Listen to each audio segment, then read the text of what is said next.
Doesn't look like an invoice. Kinda is, I think. Okay, we You wanna don't, look at we it? don't pay off of. Craig, this kind one's of my invoice. as far as. Well, I mean, Our like one fee thing. to provide the service would be on a lump sum basis. Oh, I'm assuming that's about the Verizon and who else is on that? AT&T? Wanting to do something more? I'm assuming. That was just on my desk here, so I'll get it to Michelle. I'm trying to sort through it.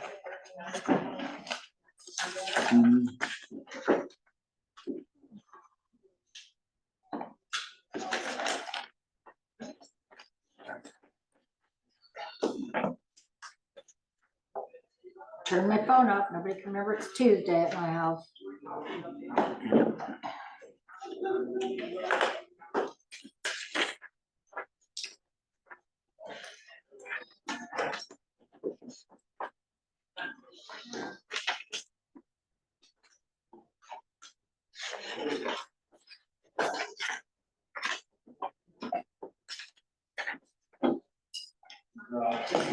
Well, Hey, Dan.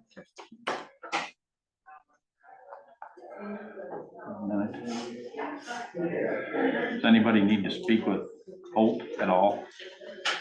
Anybody? I think we'd be, Have you read any of that new legislation that they're Yeah. proposing? It wouldn't be bad. Which one? It's House file, it was 1056, now it's No, there's newer stuff than that. Over again. Mhm. Yeah, I'm gonna say we probably should. Yeah. what It he was just 181, updated us, changed to any questions 181, but Right. No, I'm not talking about that one. which one are you doing? I'm talking about, well, ISAC sent out emails yesterday Oh, yeah? on the new stuff, yeah. Yeah, I've seen that. I hadn't read through it yet. I haven't either. Update 2.7, yep, it's been introduced. Okay. 11.24, we changed the county fine. Okay, let's talk about that. Pledge allegiance to the flag of the United States of America and to the republic for which it stands, one nation under God, indivisible, with liberty and justice for all. Good morning, everybody. Good morning. Everybody had a chance to review the agenda, Yes, sir. and are there any conflicts of interest? Hearing none. Madam Auditor, would you be kind enough to read the minutes of the last meeting? January 31st, 2023, the Board of Supervisors met at 9 a.m. with Gene Hayden, Vice Chair presiding. Members present, Hayden, Schultz, Dozark, and Mulbauer. Members absent, Rosberg. Minutes of the previous meeting read and approved. The board approved the hiring of Kayla Clark, second deputy in the recorder's office. Motion was made by Schultz, seconded by Dozark, to rescind resolution related to the reclassification of 300th Street lying between Highway 141 and W Avenue from a level B service roadway to a level A service roadway. Action was taken on January 24, 23. Motion passed unanimously. Motion was made by Mulbauer, seconded by Dozark, to approve the following resolution. 2023-11, reclassifying certain secondary road from area service B to area service A. 300th Street from the intersection of Highway 141 south 1 mile to the intersection with W Avenue. Voting aye, Mulbauer, Schultz, Dozark, and Hayden. Motion passed unanimously. Motion was made by Dozark, seconded by Schultz, to approve the following resolution. 2023-12, final order on vacation of excess road right-of-way. Voting aye, Mulbauer, Schultz, Dozark, and Hayden. Motion passed unanimously. Discussion was made by the board for the position on allowing an annual all-system overweight permit on certain secondary roads with within Crawford County. No action was taken at this time. A motion was made by Mulbauer, seconded by Dozark, to approve the 2080 agreement covering consulting services related to the preparation of the RAISE grant submittal for Donna Reed Bridge over the UPRR. Motion passed unanimously. Kayla Landgrell and Riley Gibson with Summit Carbon Solutions gave the board an update on the pipelines. Rick Hunsaker, Region 12 COG, had a discussion with the board about the Western Iowa Workforce Region disbanding the 2080 for workforce services. A discussion was made with the board about the weed commissioner position. No action was taken at this time. A discussion was made by the board regarding employee handbook section 2.12 reimbursable expenses. No action was taken at this time. A motion was made by Schultz, seconded by Dozark, to approve the following resolution 2023-10 county mileage rate. Payment of mileage for use of private vehicle for county business will follow the IRS rate. Voting aye, Mulbauer, Schultz, Dozark, and Hayden. Motion passed unanimously. A motion was made by Dozark, seconded by Mulbauer, to approve the 2023 lawn spraying proposal. Motion passed unanimously. Motion was made by Dozark, seconded by Schultz, to approve the Apple Business Manager presented by Jake Langholtz, IT Director. Motion passed unanimously. On motion, duly second, the board adjourned at 12:20 PM. Agendas for the next meeting are posted and available at the courthouse on Friday, 4:30 PM preceding the next meeting. Are there any additions or corrections to the minutes?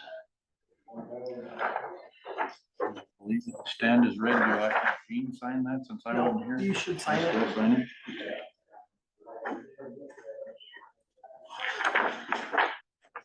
Thank you. Thank you. Okay, supervisors report. Who would like to begin? Start. All righty, Jean, thank you.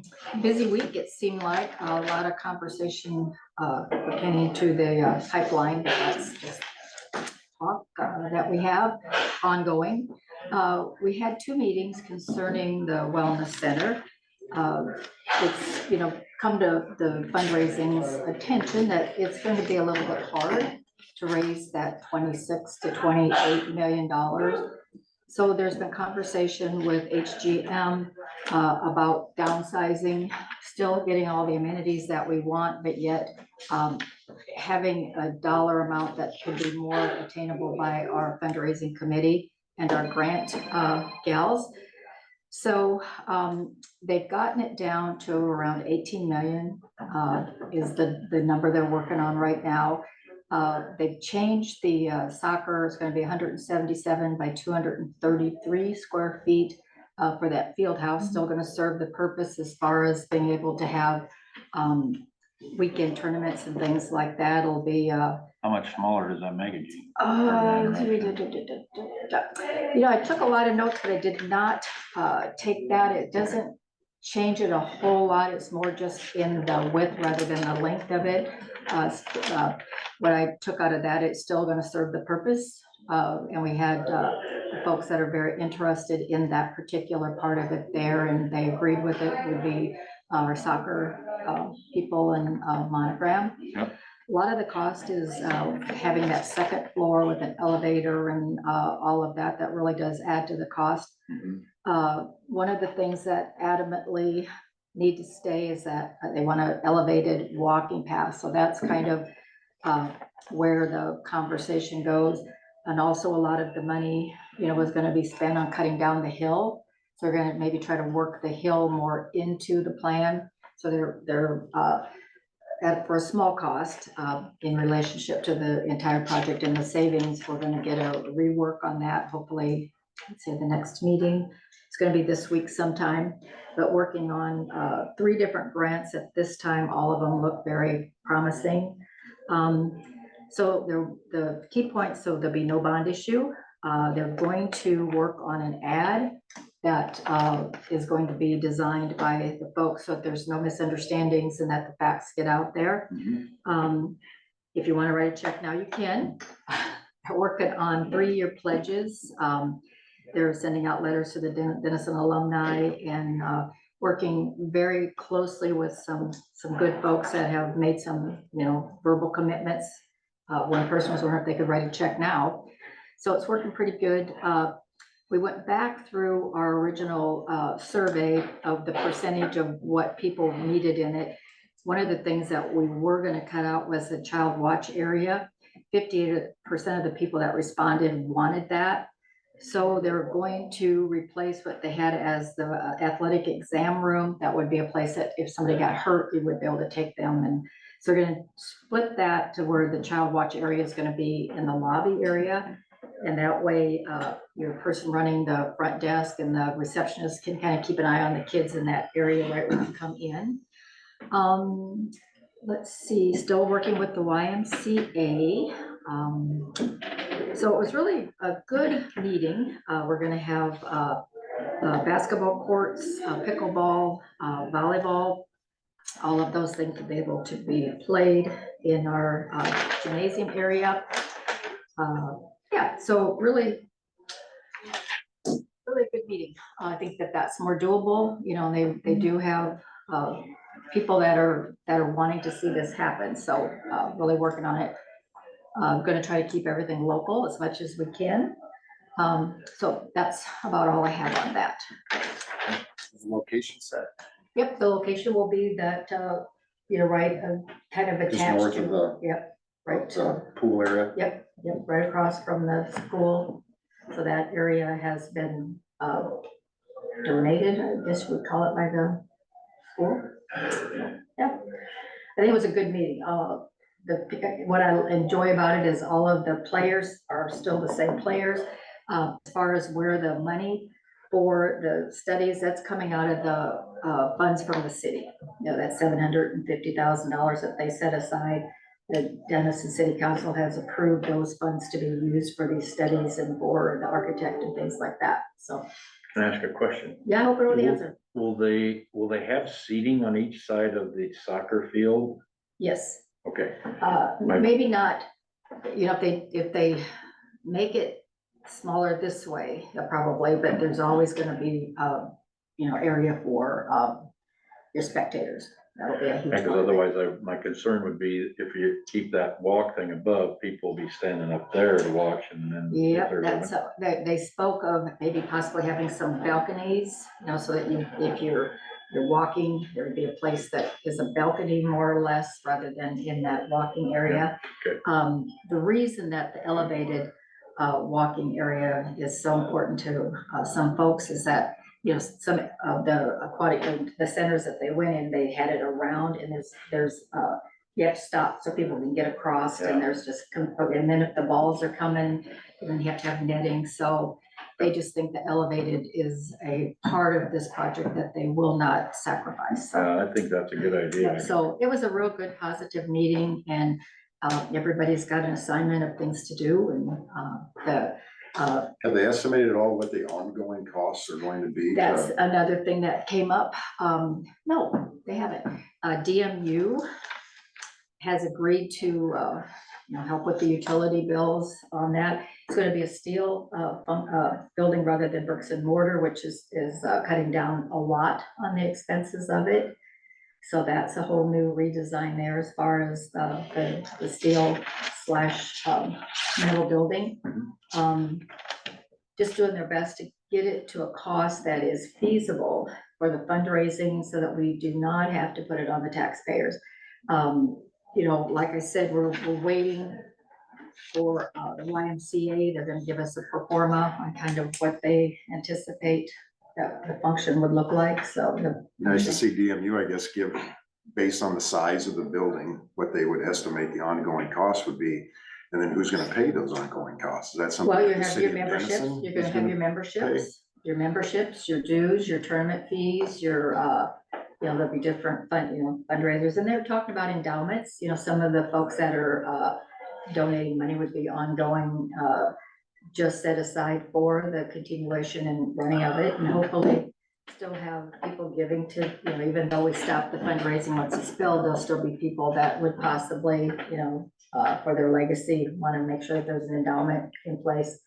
Just a lot of moving parts to it, but they have definitely thought about that, the maintenance, you know, the capital improvement on it as the roof starts going bad, and things that maybe with other government buildings they didn't think about when they were, so that's at the forefront of some people's minds to keep that constantly, so we're sure we don't get another building built, that we don't have a plan for how we keep the maintenance up on it, so that was That's discussed. usually, in my mind, that's the key to Yep. something like this moving forward is, Absolutely. seems like everybody always focuses on raising the funds to get it built. Yep. And then they kind of lose track of, okay, who pays for it?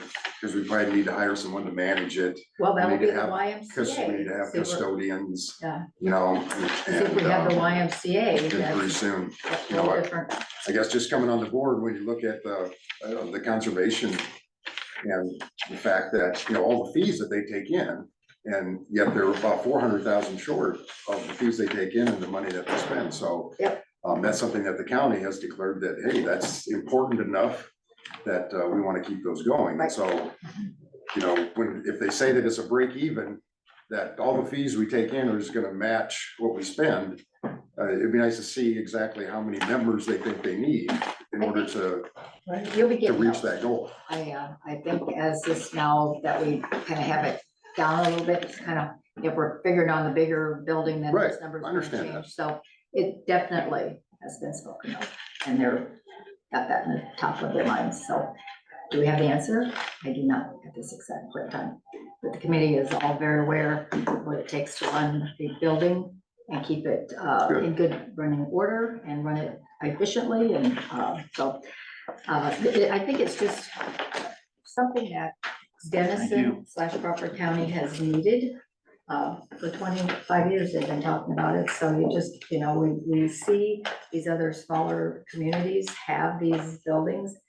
There's just, we just have to be able to figure out how we can have that, because there's the need and the desire for it, so we continue to work, but I think getting it down to a more affordable cost was key to have that meeting to realize that the, you know, 30,000, you know, when they're saying 20 or 28 million, it's probably gonna be closer to 30 million. And so that's a big ask. And so getting it down to more like a $18 million project seems a little bit more doable. And they're out talking, knocking on doors all the time as we speak, getting kind of a feel for where people are at with their kindness and their giving. I know they've had a discussion with the governor's office, so. We're at that. There you go. That might be one of the talking about things. But that's a good thing. Yes, excellent. Got Region 12 involved also, and tourism dollars and also, because that's the part of this, the tournaments that the soccer and have been able to have big basketball tournaments would bring to our community is just another revenue source for our hotels and our restaurants. And so we see it as a tourism, just another thing that Denison / Crawford County has to offer. So that was a good meeting, 2 of them in one day. Keep that up. That all for you? I think so. Okay, Is Steve getting on? no, He can't. well, he said, asked if we had anything. And since I haven't had a chance to read that email. Not much. Well, it's along, very much along the lines of what Senate File 181, 1050 is. Cutting property taxes, giving bigger rollbacks. I read through here just a little bit, but it's a lot of lines on what they're aiming to do. And what I would really like to ask Steve, the kicker is, what ISAC told us at our meeting, and sorry to jump here, if that's okay. No, that's it. Is that this whole deal of cutting property taxes back has to do with 2 years ago in the 2013 legislation that they did a multi-res and res rollback. Now they have a miscalculation within the Department of Revenue, and that these new, like the Senate File 1056, 181 now, addresses that and corrects it up from a budgeting standpoint on the state side of it. Well, my question, so it was a state caused issue Yeah. with the Department of Revenue and their calculations, which is thrown in our laps. Yeah, So now they're correcting it through all these new bills, which is gonna tie our hands for any county funding. Now, it was thrown out there and it was brought up in our ISAC meeting that there was an amendment to all these bills that said it came down to about 125 million difference across the whole state this is what we're short with our calculations because of our rollbacks with multi-res and res that they passed 2 years ago. There's an amendment that said, why don't you take out of the $2 billion sitting in the state fund, 125 million out of it, use that to set the record straight, the budget straight for this year, and then next year, allow counties and cities and the local governments time to adjust to these changes. I mean, they're talking some drastic changes that could, I mean, they're not just, it's every single county in Iowa and every single city in Iowa that's gonna be affected dramatically by these property tax reductions. And interestingly enough, they'll probably want to divide it evenly 99 ways instead of the big counties getting the lion's share of the ship. Right. That'd be a good question to ask Steve. So I mean, to me, that seems like a very legitimate way to solve this problem that was caused at the state to start with have passed an amendment, cover that difference, and then allow counties, to adjust to any type of property tax going forward next year's budget, not retroactively to this year's budget. And the other thing, I mean, it brought up, Is there much support for that? no, No?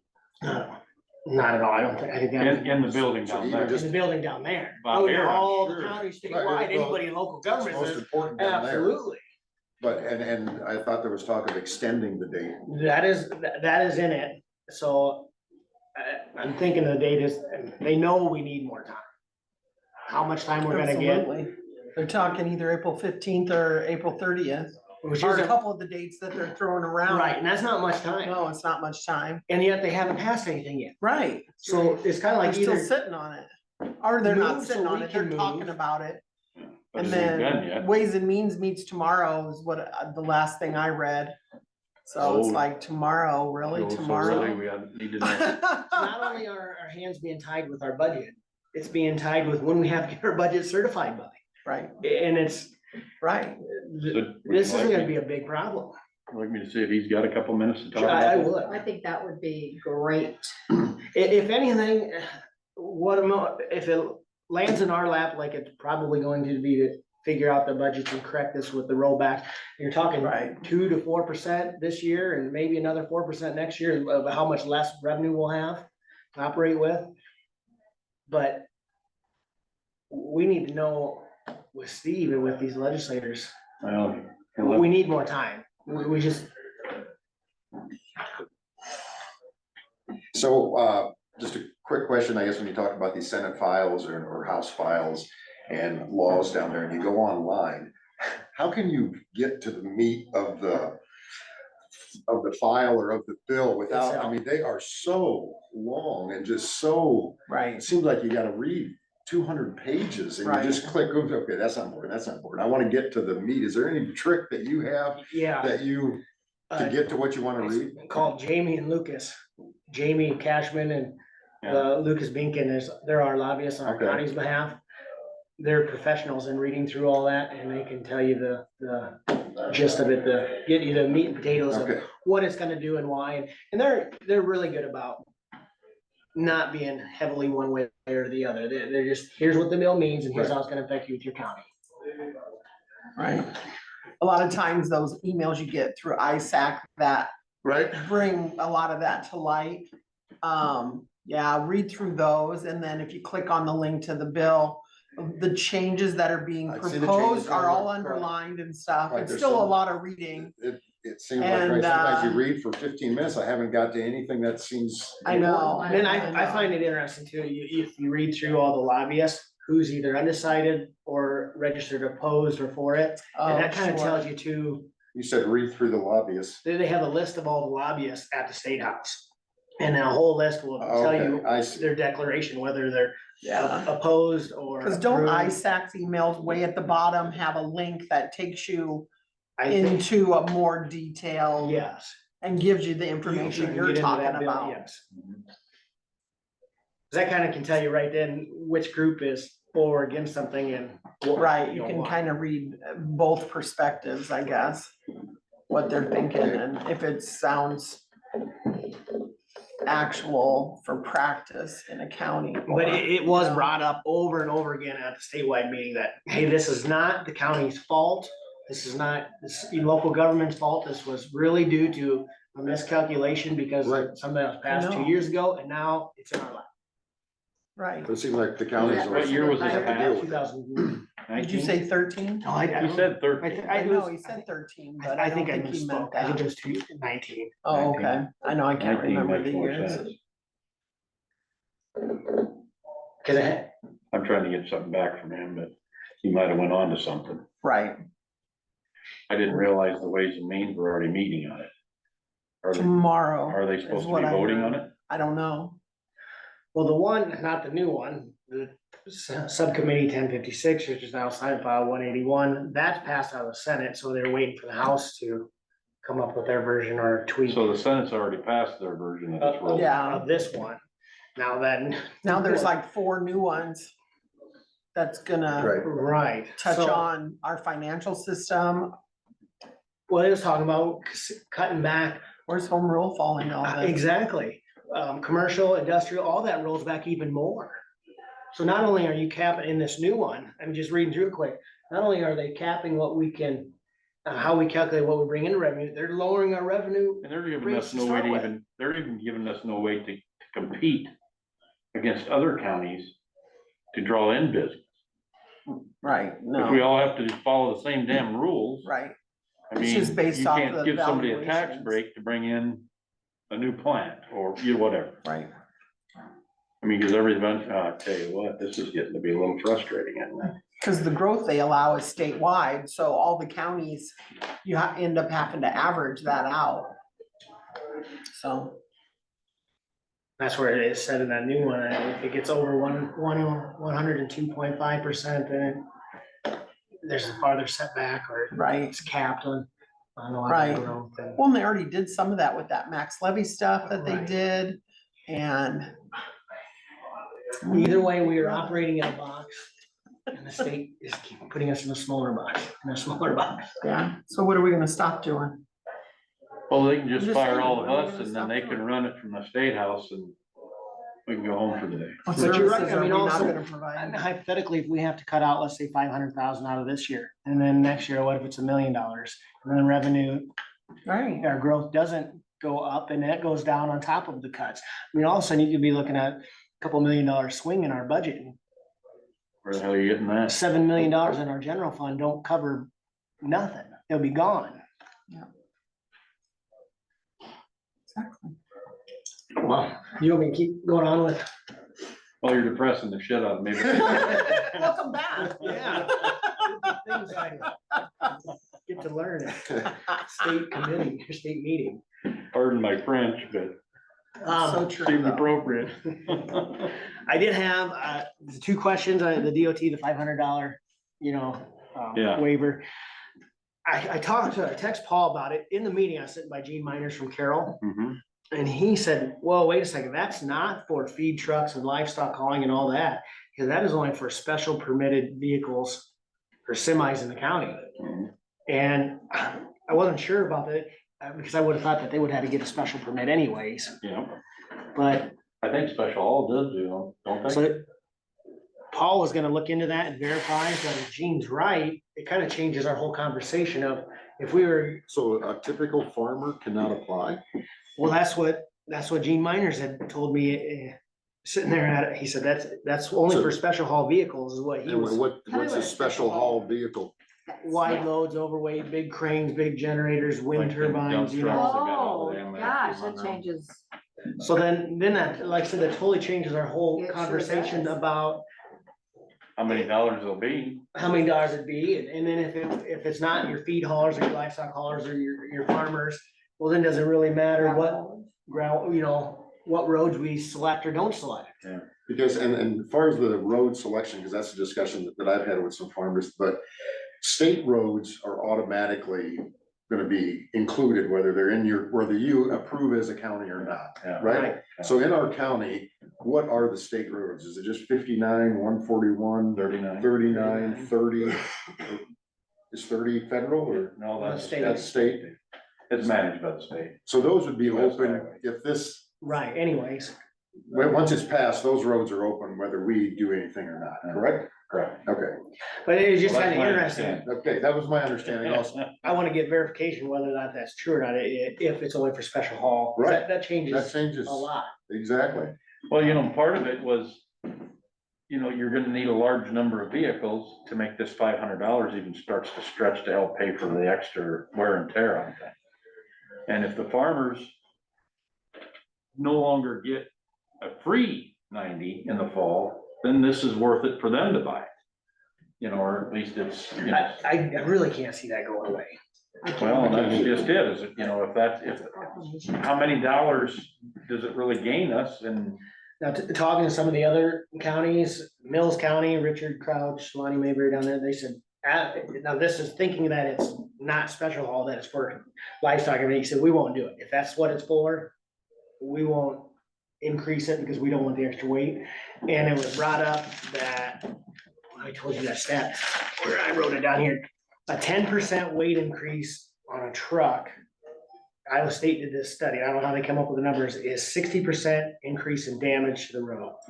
So just adding 10% more to your truck increases damage by 60%, that truck going over. So could this just be about, let's say somebody's bringing like a pipeline through our county and they want to make sure that they can bring their heavy equipment and all of that through? see, they've already got a permit. But they want to do more, get more there with less vehicles. When you see those oversized, Okay. vehicles going down the road, I mean, they have to apply for a permit from the state in order to. To drive on our roads, Drive and on then our they'll get roads told what anyway. roads they can drive on. Right, and they pay a fee for that. But does the fee outweigh, if we have that bridge that won't really hold it and they need to get to that spot? What's the answer if we haven't permitted it and they specifically need to get on our road, cross one of our bridges that can't hold that capacity and we haven't passed it? What happens on these special permit? Now I'm visualizing it to be a wind turbine, I would guess they would lease some property and they would go there and unload the heavy truck and load up a smaller truck. that little river you got across though. When Paul comes in now, I want to ask if he found anything out about if Yeah, it's well, special haul versus. Very interesting. That's, And then a lot of counties, a lot of supervisors didn't know So I've nothing never about heard it. that term. Didn't they Used down at before. supervisor meeting? There was a few of them that, like Mills were like, no, we're not gonna allow it. And then there's a lot of them, oh yeah, we did hear something about that, but we really haven't dug into it. And it's, Well, I would assume that if it wasn't for our engineer, we wouldn't be this We wouldn't neck deep in it either.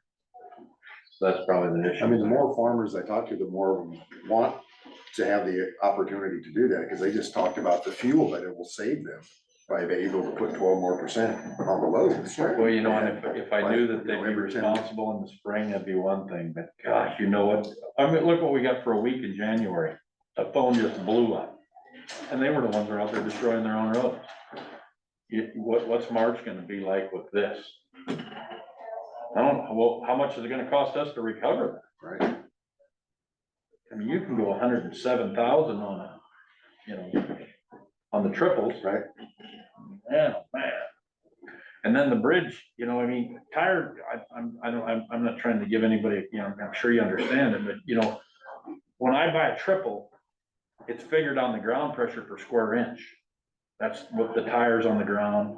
And then the other thing is a 10-1 spread, like the trailers that you see with just the spread axle, that's gotta be 10-1 so that it gets on 2 bridge spans with the 20,000 pounds as opposed to 1 bridge span holding the whole weight. So if you're less than 10-1, you're actually putting too much stress on one of the bridge spans underneath. You see how that works? So those are the things that we're already have in place. And by throwing this 12%, I can just throw that out the window. 'Cause now you got too much on 2 bridge spans. Now, if it's a good new bridge, probably no problem, but some of our, well, we have to, But you say- what else is gonna be? probably no problem, but nobody's really tested that theory. Thank you so much. You're welcome. And then there's the cost to fix it. I mean, and how much, or, and my fear would be, I don't know. if you have all this damage now, I mean, it could go on for 20 years maybe, right? But I feel like down the road, eventually, we'll have a board of supervisors sitting here saying, why did they allow that? Because all of a sudden, everything Yeah. is collapsing or everything needs addressed because of all that extra wear and tear. well, like you and I talked about, I mean, we don't only need to be responsible to the board right now, we need to be responsible to the board in 20, 30 years from now. The other part is we don't really know what it's gonna bring in. There's no formula for, you know, if you're in or you're out, what that dollar amount's gonna be based on a $500 fee that certain people are gonna pay, and then they're gonna divide that out among 99 counties. That dollar amount, I just can't imagine that it would will outweigh the wear and tear and all of the, You know, when I'm out there in my truck and I'm on the gravel and it's sloppy and soft and you're sinking in, well, when you hit them bridges, sometimes as you get right up to them and bang into them, because you're basically now you could be that much lower or more than them. So you think about that force. I mean, here's the interesting thing. When it's sloppy like that, you can't drive a slow pace or you're gonna be stuck down in one of our valleys or one of our ravines, whatever the heck, wherever the road's down, you're gonna be stuck. So you have to constantly keep momentum. Well, what's down in there? That's where our bridges are. So you come down a hill, you're getting momentum for the next one. Now, I'm just telling the laws, this is just simple physics here. Right.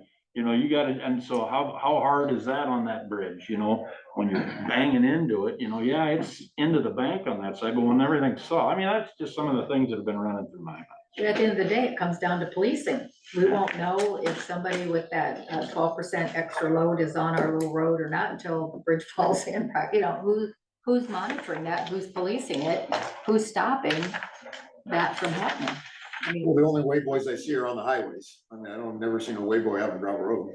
yeah, yeah, so.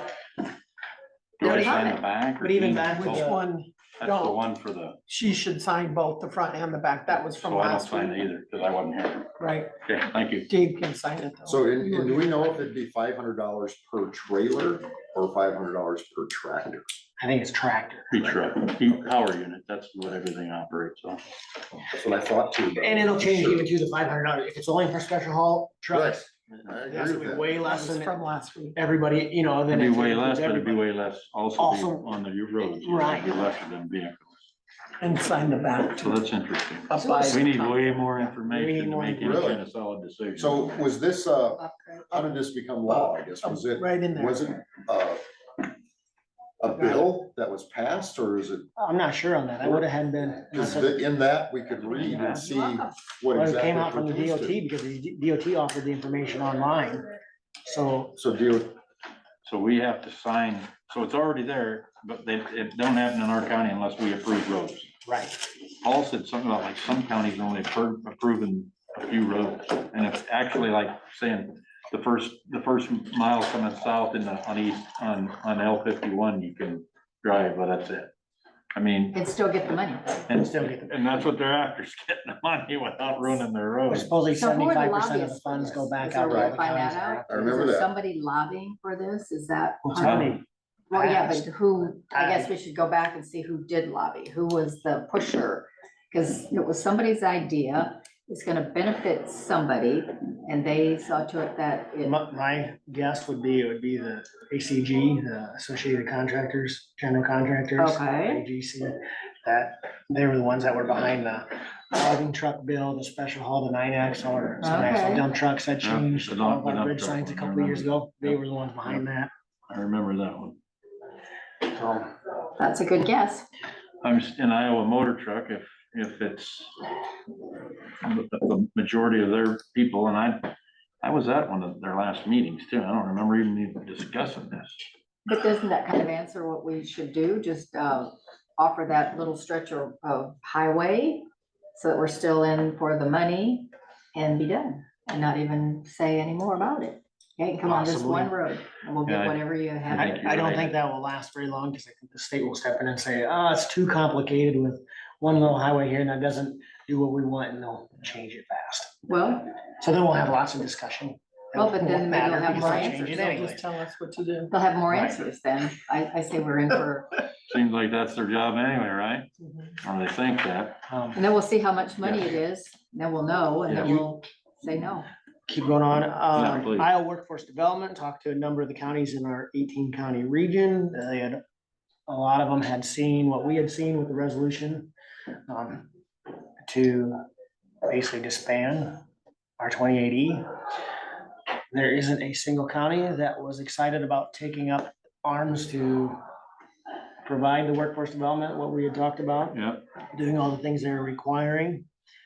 It is looking like everybody will probably sign that resolution and let the region disband. just been, And probably go back to the state and let the state figure out Yay. how they're going, because they have to, by the direction of the federal government, Department of Labor, they have to provide workforce development in our region, so instead of making us finance it, they actually have to do it themselves. which the kickers, they love to have us do it at our cost once again. Why, they're taking money away from us. Yeah.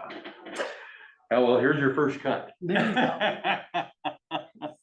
So that, it's just looking like none of the counties have the will to say, this is worth it until something changes at the state level, how we You can. know, how much offer do we these get? I mean, services. cause we have the development here in Crawford. I mean, how much is this gonna hurt us on the workforce development I side? know. You should have heard Rick's, it was Rick gave the longest, most educated spiel, I guess we call it.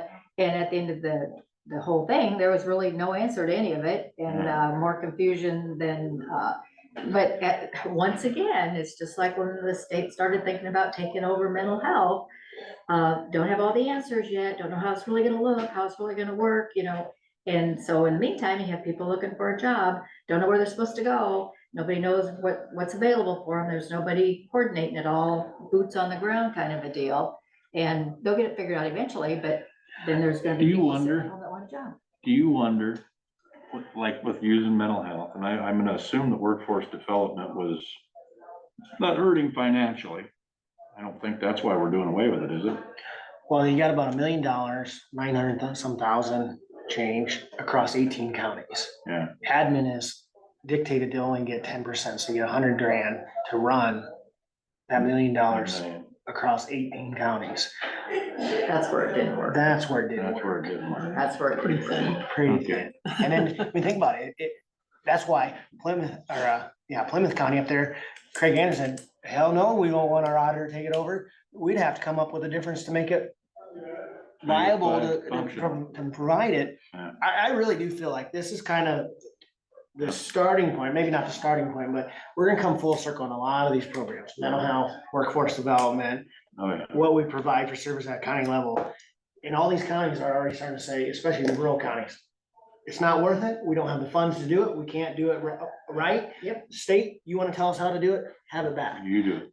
And then the state will say, we can't do all this. We need you local people. We need Yeah, boots on the yeah. ground. And in a way, maybe the silver lining is that the state will come back and change some of their funding mechanism, change how we can raise revenue for our counties, change how we fund mental health or workforce development, and actually put it back in our hands and let us make it work. Here's a question, Dave. How long will that take?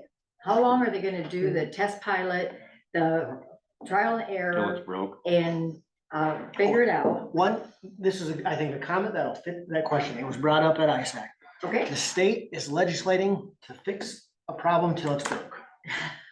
Fix a problem Okay. until it's broke. I mean, Yeah, and that kind of stuck with that me. answers my question. So how long will it take the state I sure won't argue to that. fix a problem till it's Till they broke? figure out it's broke.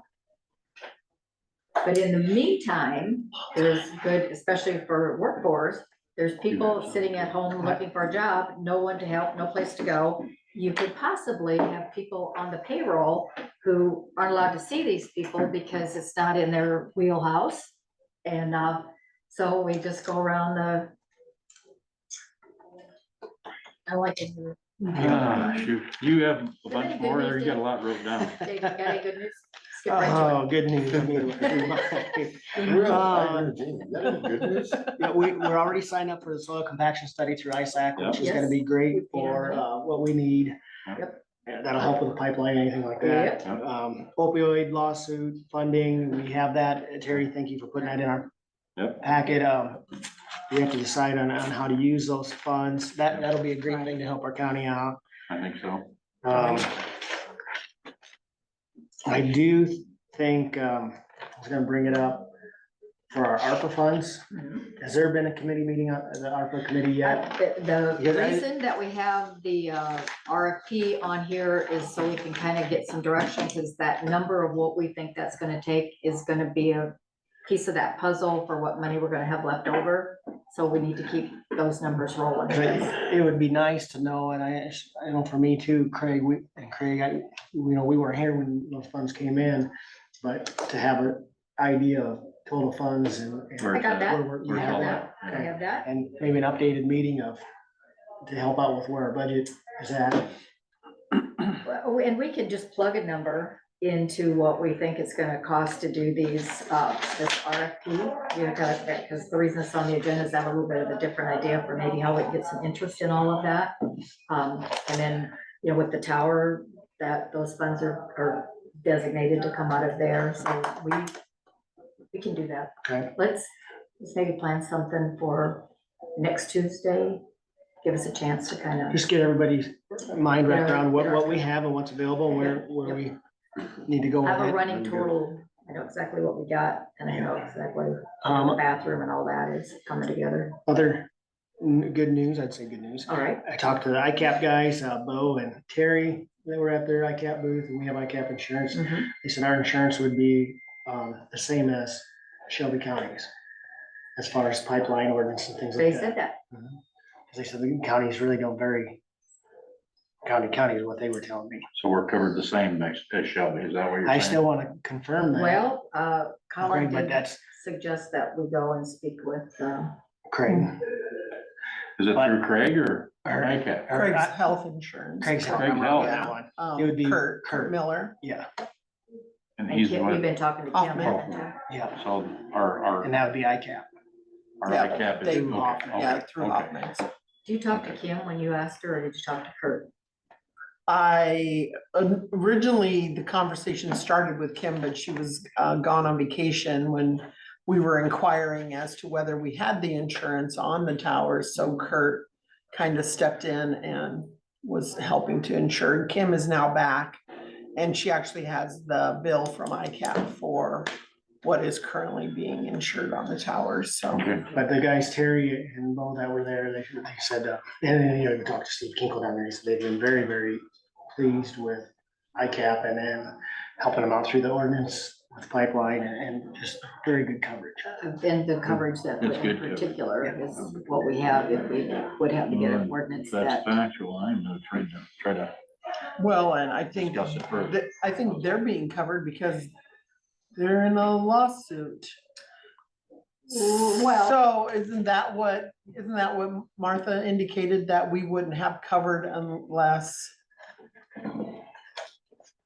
I don't wanna say negligent, but in need of that insurance? You know what I'm, do you I know want what I'm I saying? guess I want to hear it from our insurance agent, Okay, yeah, no, that's. no kind big of, deal. you know, what Shelby County and Story County have gone through, that we didn't, that not check the right box, and, oh, we don't have that box checked, and we opted out of that particular, you know. I would That just, coverage. Right. Yeah. At least it sounded like through the ICAP guys, if you have ICAP, it's gonna be covered the same way. I would love to, So it'd be nice to confirm with Kurt. that's but exactly what I want to hear, is you have the same thing that Shelby County has. Yes. Talked to Brian Broderson, this is my last thing, Okay, quickly. Fair Board had a meeting on Sunday, moving forward with, trying to get some money from a grant for the bathrooms, so look at $30,000. And then they're also hammering out their events for each night. They're still really trying to push for a rodeo. There's some, trying to figure out which rodeo fits best for cost and, Yep, you bet. but it's coming forward and they're just, you know, getting geared up for fair. Well, good for them. Good. Trying to get some more events, I like it. Okay, Paul, you wanna come on up? We'll continue on after that citizens input, then if there's more. Good morning. Good morning. I don't know, we need one, this guy with cast on here, maybe, Oh, maybe boy. set, maybe we have a trifecta. So, anyhow, how's everybody doing? Pretty good. Good. Yeah. Nice to see the sun out. Oh, it's beautiful, yeah. Yeah, we got, roads are gonna be pretty much spring-like for the next couple of weeks, but this is a great thaw. where you have sunshine, you know, halfway decent temperatures, freezes in the mornings. So people can, if they really gotta do something, they can do it in the morning. Really encourage that, but, so it really is nice. It's those long, week long where it drizzles and it mists and it's 40 degrees or 35 degrees all week long, that you just don't want to get out of bed in the morning. Right. So this is good. Anyhow, not a whole lot new on the contract project front. We're just waiting for the contract documents on that bridge over on L51. And then we've got the letting coming up for the asphalt project. And so I think we got a number of bid plan holders there. So that'll be good. Be interested to see kind of how that compares to what we did a couple years ago. The guys are just right now, I mean, they're spotting loads, trying to, you know, put crushed limestone in. Just so you know, this time of the year, you know, we try to have the 1-inch crushed limestone staged at all the outlying shop areas, or, you know, our pile areas. So it's really handy. So like a morning like this, by 10 o'clock, we could be done, you know, because you do more harm than good. So it's kind of nice to have it handy. And last year was a good year as far as getting materials in and getting that done, because probably about the first year since I've been here where we've actually had this much crushed limestone sitting around. So it's a good thing. So it's handy. And that's what they're doing. You know, they go out and guys, you know, you can't blade a whole lot. You know, you know, they're trying to do a little brush cutting and, you know, that type of stuff right now, but it's, you know, we gotta go through this period till it either dries up or, you know, hopefully dries up eventually. Well, it never seems like it's the whole mile. It's always just a spot here, a spot there, a shaded spot. Yeah. You know, Yeah, and a loader here or there, yeah, all of a sudden that whole mile's passing. it takes care of it, Yeah. yeah. North So, side of a hill. yeah, so that's what the guys are doing right now. So, got a couple of items here we need approval on. So we need a resolution of support to go along with that 2080 agreement that we did last week. So we just need a motion to approve that resolution. And that's for the raised grant? Yeah, this is for that bridge. That's a resolution. Yep. That resolution related to support the joint raise grant. Ms. Hayden makes the motion to approve the resolution. Second. Mr. Dozark seconds. It'll be a voice vote. Jean, Aye. Dave, Craig, Aye. chair votes aye. Motion approved.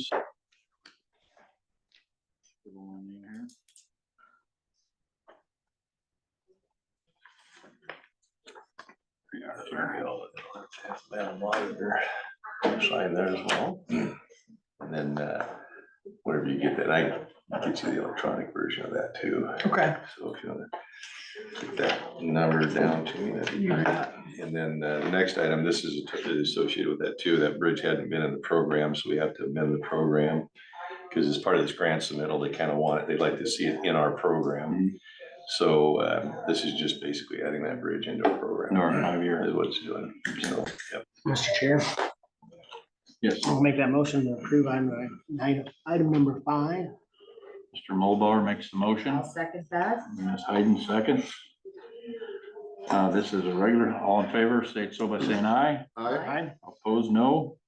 Chair votes aye. Motion carries. Okay. Sign. The asterisks there.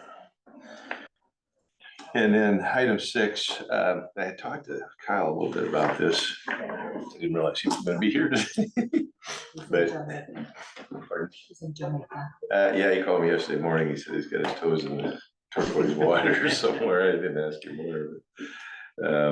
But anyhow, so the bucket truck we had when I started here 23 years ago was one that we bought from DMU.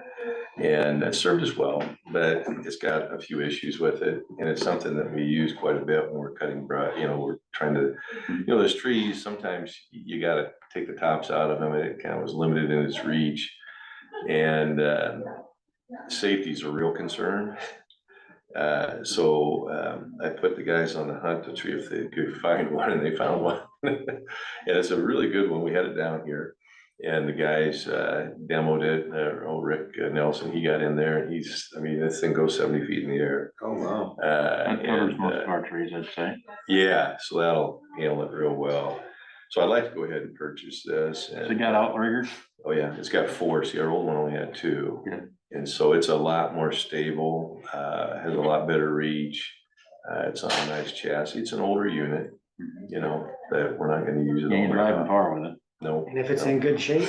Yeah. What's a new one like that would cost? Oh, gosh. I don't really, I'd be guessing, Craig, but I'd guess over 2, That's probably. what I thought. Yeah, Last one I saw, 36,000. yeah, yeah. Yeah, it's a good chassis. I mean, they had it, all the guys were down here. That was cold that day. Do you have your mechanics look underneath? Yeah, Andy's looked it over now, you know, there's no guarantees with anything. Oh, yeah. But the boom is in good shape. And that's the main thing. We can always fix the engine or powertrain or brakes or whatever needs to be done on that chassis, but the boom is in good shape. So, Whoever owned it used the grease gun pretty well. yeah, I think it was a power company, you know, power line contractor that had it. And so, Having a boom truck, a good boom truck, that adds a lot of safety to getting up there and cutting a tree. And It that's a does. dangerous job to start with. yeah, so this will make that all much safer. Mhm. And we'll be able to handle this in our budget. Okay. Yeah. I'd actually programmed this for 2024, so we're just kind of making a preemptive purchase.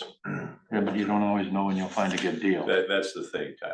You have to be know, flexible. The guys found one and so what we're gonna do is we're gonna put our old one on the auction here in March. Oh, So, we can get to that. you know, So, yeah.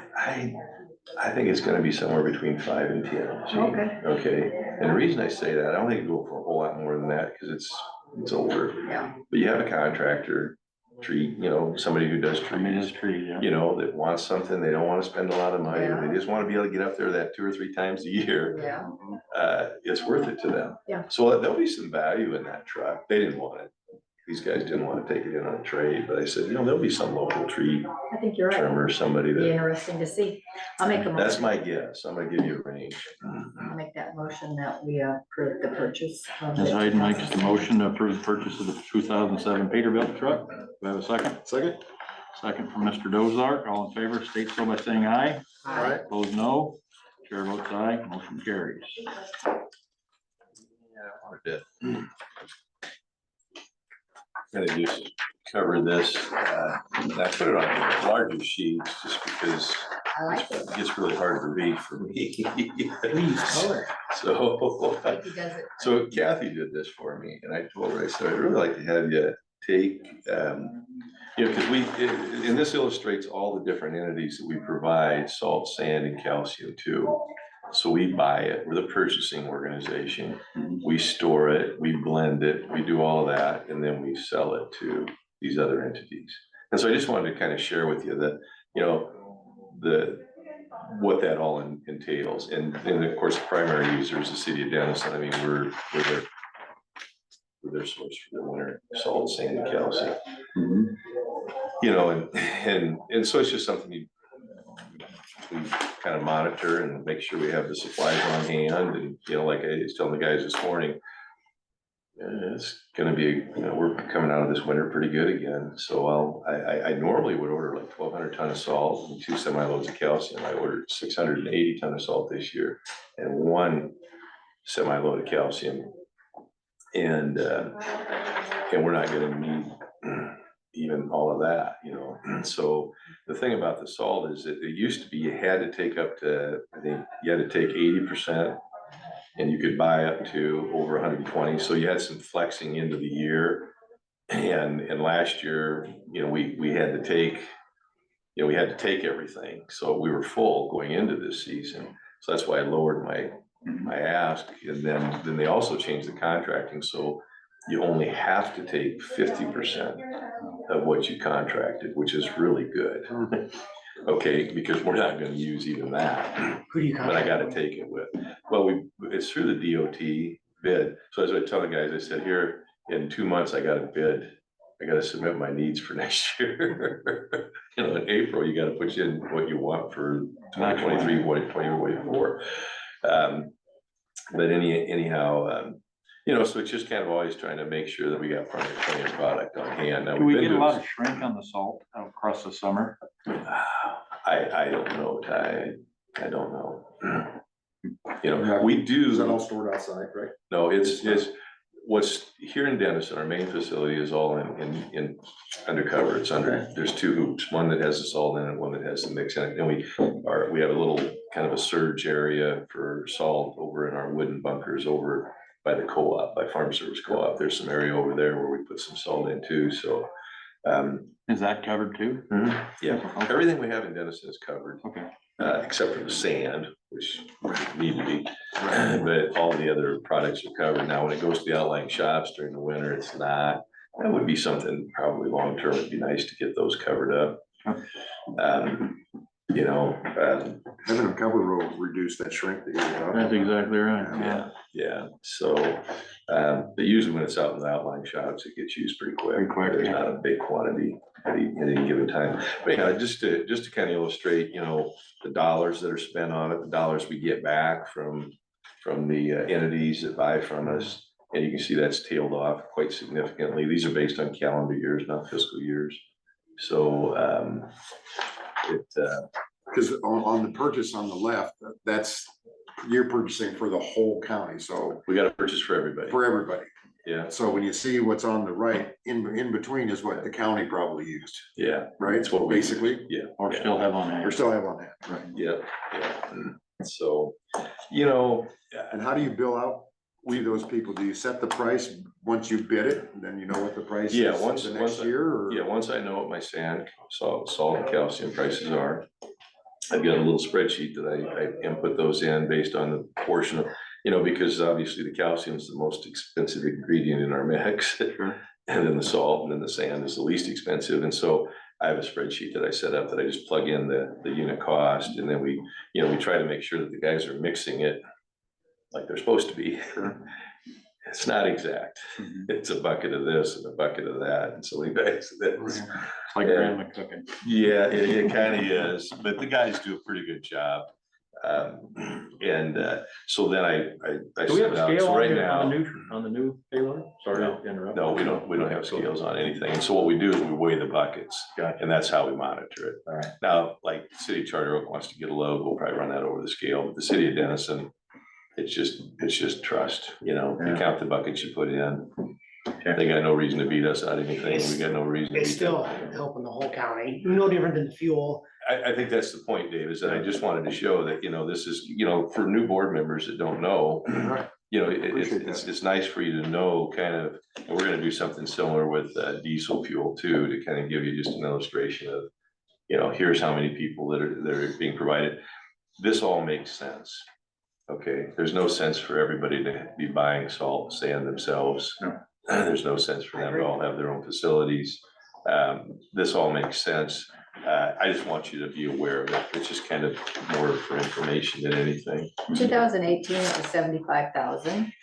And you go up here to 2022, it's only 18,000. Yeah, What, we had two back-to-back winters, these last two winters. Yeah, There was but- nothing. are they getting it someplace else, or they just don't feel like they can afford it? They're just not using it. Just not using it. They're just not using Roads it. are- Neither are we, Gene. I mean, you Yeah. can see, you know, our purchases have dropped. I mean, it's just, we're just not using it, which is good. I mean, this is really I good. would because say you go there's back to more on the 2018. sidewalk around the courthouse than there is on the streets of Charter Oak, so how's that? There we go. Pam, you're doing a good job. Keeping everybody safe. So, but yeah, Gene, so that, you know, you really can't see until you start looking at more data, you know, it's hard to take any one year, but you can see definitely a trend in what's happening. It's Absolutely. bearing out in these numbers. I mean, the last 2 winters and even this winter hasn't been terrible. Yeah. You have that one outlier where you could have a winter where it's ice storm Oh. after ice storm after ice storm. So Dave, to that point, you know, I always have to 2018. have a way to know that I've got about 1,200 ton of salt. Cause I can get sand any day and I can get calcium pretty easy, but it's the salt that becomes problematic because it comes from down in Kansas. central Kansas. And if they get an ice storm in Oklahoma, Texas, and down in that area, Good luck, good luck. Price goes getting up and you installed. can't find any. Yeah, good luck getting it. So that's why we contracted And every they've had a year. lot down there. Yeah. this year. You don't figure they shrink or anything in there. No, Yes, but I mean, it's still do, providing, like I said, a service, to the whole county. I add about $7 a ton, $5 to $7 a ton to all the stuff that goes out. But to help offset shrink. To help offset that, and Makes sense. facilities And and that's that fair. sort of stuff, yeah. That's fair. So, so right now the mix is 45, I think the salt's 72. And you have to figure, I mean, in 2018, the city of Denison purchased $51,301. 2022, they purchased 7,400. It's, Yeah, the numbers so, are, Yeah, Right, yeah, yeah, it will, last winter, I mean, if you all remember last winter, That's why when you said we've had a good winter so far, I thought, be careful, we got a month and a half yet. we to still go got here. winter, we still got winter, don't get me wrong. it looks like Ricketts So- just isn't, they just, it is what it You is. know, though, their main Using street, sand. we do it. Oh, sure, Yeah, the yeah. Main Street we do. Yeah, we did. So I mean, they probably don't put a lot Interesting out. information. Paul. Yeah, so, yeah, I thought it'd be good Yeah. for, you know, all you boys, just to kind of a little bit of history, what we do there. And then we'll do something with diesel fuel too. So,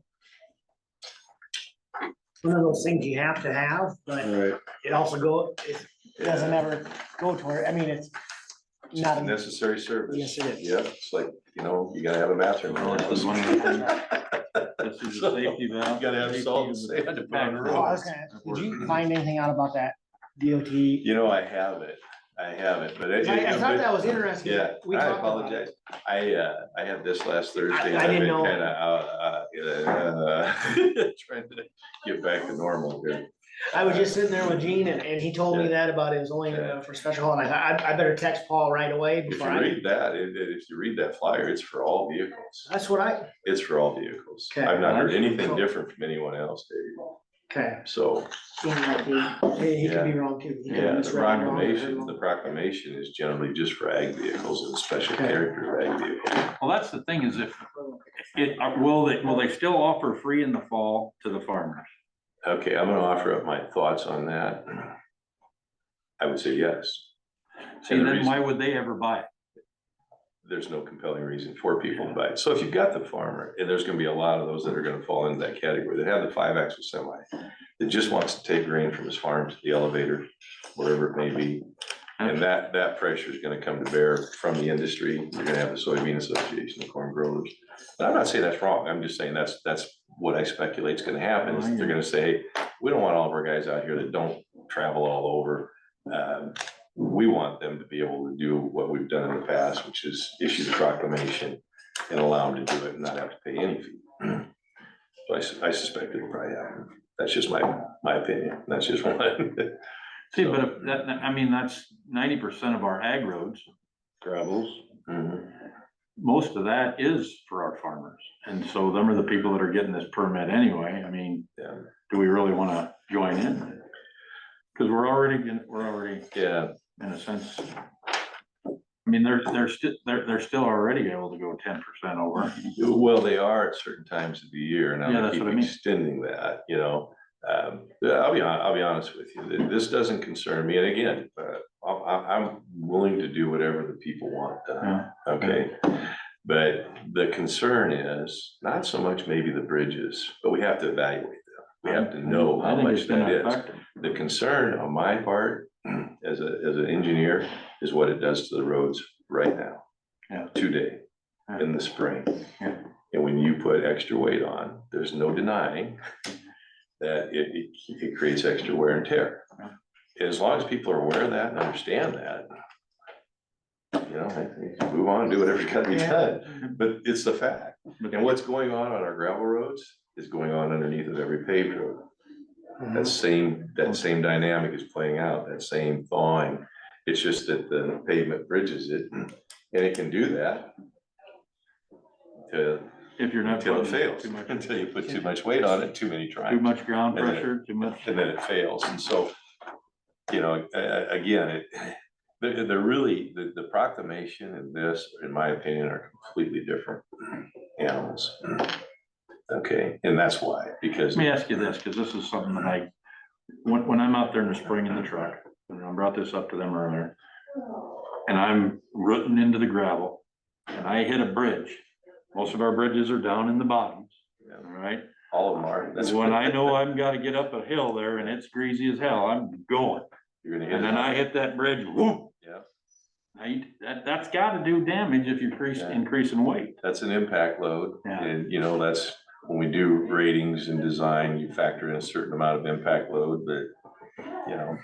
Well, that's my point. But that There's a is certain amount in acknowledged. at 80,000 pounds. We're Yeah. already over that Yeah. at 10%. Yeah, Now, if we let everybody else do it, that's my concern on your bridges. yeah, and it's a valid concern. Yeah, especially like on a truss bridge, you know, so, but I think, you know, kind of my advice to the board is to just maybe sit tight for a while and see how this thing unfolds and how it plays out, and as you talk to other county supervisors and A lot of them. get didn't more know nothing about it. information. We got a big A meeting. lot of them didn't know nothing about it.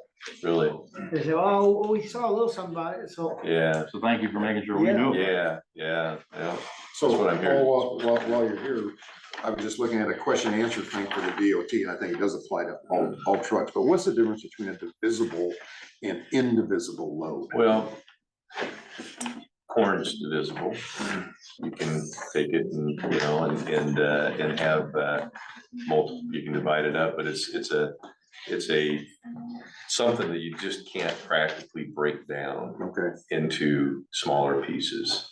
because this, Yeah. the question here on this question answer says, is this permit only for agricultural commodities? And the answer is no. The new all systems overweight permit is not limited to agricultural commodities, but applies to all divisible and indivisible loads that otherwise meet the dimension and weight requirements. In 2022, the legislature considered a different bill that would have limited a permit to certain agricultural commodities, but that bill did not pass. Yeah. So, you know, essentially, there are certain things that just, you just can't, can't take apart from the divisibility standpoint, but, it is all ag, yeah, and, Okay, so. all right. We continue to see more pressure to haul heavy loads. It's just kind of what's happening. Put more axles and tires on the trucks. Yeah, That that's sounds, right. sounds like the answer to Yeah. me. So. Thanks, okay, Paul. Thank you. To be Yep, continued. yep. Thanks, you. Paul, appreciate it. Hey, Paul, Dave and I need to meet with you privately after the meeting, Oh, that's fine. just briefly. Yeah. Maybe just three of us. Yep, that sounds Thank you. good. Okay, you bet. Who do we got next? She's here. And did you have anything else before No, we get nope, to nope. that? Cause we got 5 minutes here. Craig. you Nope, know, I'm fine. Greg, you already had everything? Yep. All right, I did not have anything last week unless you wanna hear about chemo, but, The discussion and take no action, so if she got to start a few minutes early, I think it'd be okay. what's that? It's a discussion, take no action, So so. if we started early, you think that'd be fine? Yeah, she's here. Okay. 10:15, Kaylin, if you'd like to step up here, we'll go ahead and start yours. Hello, we got you on the agenda, so thanks for coming. Yeah, of course. So I printed this out just in case anybody wanted to follow along, and then my contact information is on the back as well. And if you ever were to need my business card, those are in Louise's office and also at the jail. Okay, So I think Louise brought me down and introduced me back in July when I think it was June when I started. But I am Kaylin Bishop and I'm Louise's replacement, the service coordinator for Rolling Hills Region. I cover Crawford County and my office here is in the Veterans Affairs office for right now, but I did hear some word that they might move me eventually in with public health. Part of our plan. Okay, so I heard that coming down the line, but I wasn't sure. My main workspace is in Storm Lake.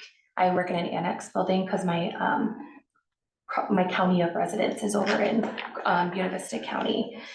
So for my job, I navigate all of our region's resources, and although I technically just have Buena Vista and Crawford County, I can use all of our region's resources and even places outside of our region. So I take basically responsibility of the residents in my 2 counties and try and find them help and resources for whatever their diagnoses are. We serve adults and children with mental illnesses, intellectual disabilities, severe emotional disturbances, so like behavioral problems, I get referrals from like the jails, the hospitals, the schools, parole officers, attorneys, stuff like that. People can also self-refer and come into my office at any time.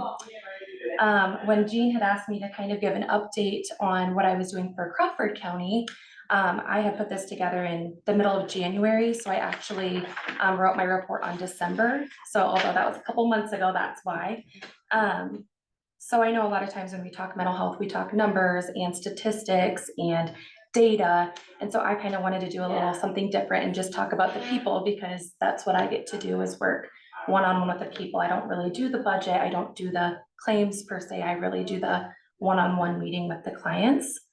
And so in the month of December, I served directly 23 Crawford residents. And then there's an additional 5 residents that I do an ongoing funding for as well. Of the 23 that I served, 5 were between 19 and 21, 16 were above 21 years old, and 2 of those individuals were children. The amount of time that I spend with each individual depends on their case. Some I do behind the scenes work, and it might be once or twice, where others take many hours of coordination and several days upon weeks and ongoing. I might meet with them regularly, scheduled every couple weeks, that kind of thing. So I just wanted to do a little recap on some of the cases that I had in December. Keep in mind, December, of course, we had snow days, holidays, weekends, so it was a shorter month, but I did want to do a recap. So for the children, the first one I want to talk about is a middle school student. His teacher reached out to me. So he is diagnosed with mental illness as well as autism, and the parents were getting in trouble for severe truancy. So we did a meeting with them, and we kind of found out that his symptoms were so severe that it was really impacting his ability to get to school and to perform in school. And so what I did with him is talk with him one-on-one. He met me here in the courthouse, and I've also met at his home. And I referred him to Plains area, where he got an evaluation. His symptoms were treated. It's not perfect, but we worked with the school system to get a better plan, to make adjustments and get the proper treatment. So given in that specific instance, I guess, when you get referred to someone, they're not diagnosed with anything yet, huh? They could be. Or they could not be, huh? Right. So teachers or whoever, they can just say, hey, you need to talk to this person, and then I guess, is it your responsibility to try to track down that person to meet with them, or do you want that teacher to bring the person, with you? Or how do you determine, is this really someone that needs help, or is it the person that's referring has some issues maybe, and they're trying to get back at that person? No, that's a good question. So, children is a little different because they're minors, of course, so I need permission from the parents. And so usually I'll do a consult with the parent, of course, and get permission to meet with the child. The teacher gave you the parents, the parents' name, then you contacted the parents and said. Yes, and okay. usually the referrals are kind of general. We don't talk names or like their information. They'll be like, I have this, I think he was 11. So I have an 11-year-old, this is what's going on. Would you be willing to talk with the parent, or can I give the parent your information? Typically they will contact me, but I can also contact them. It just depends. Okay. And so if they're willing, my services are voluntary, so they have to be willing to meet with me. I can't force my services. So like in that case, the teacher reached out, let me know what happened or what was going on. I gave her my contact information. The mom contacted me. We set up that meeting.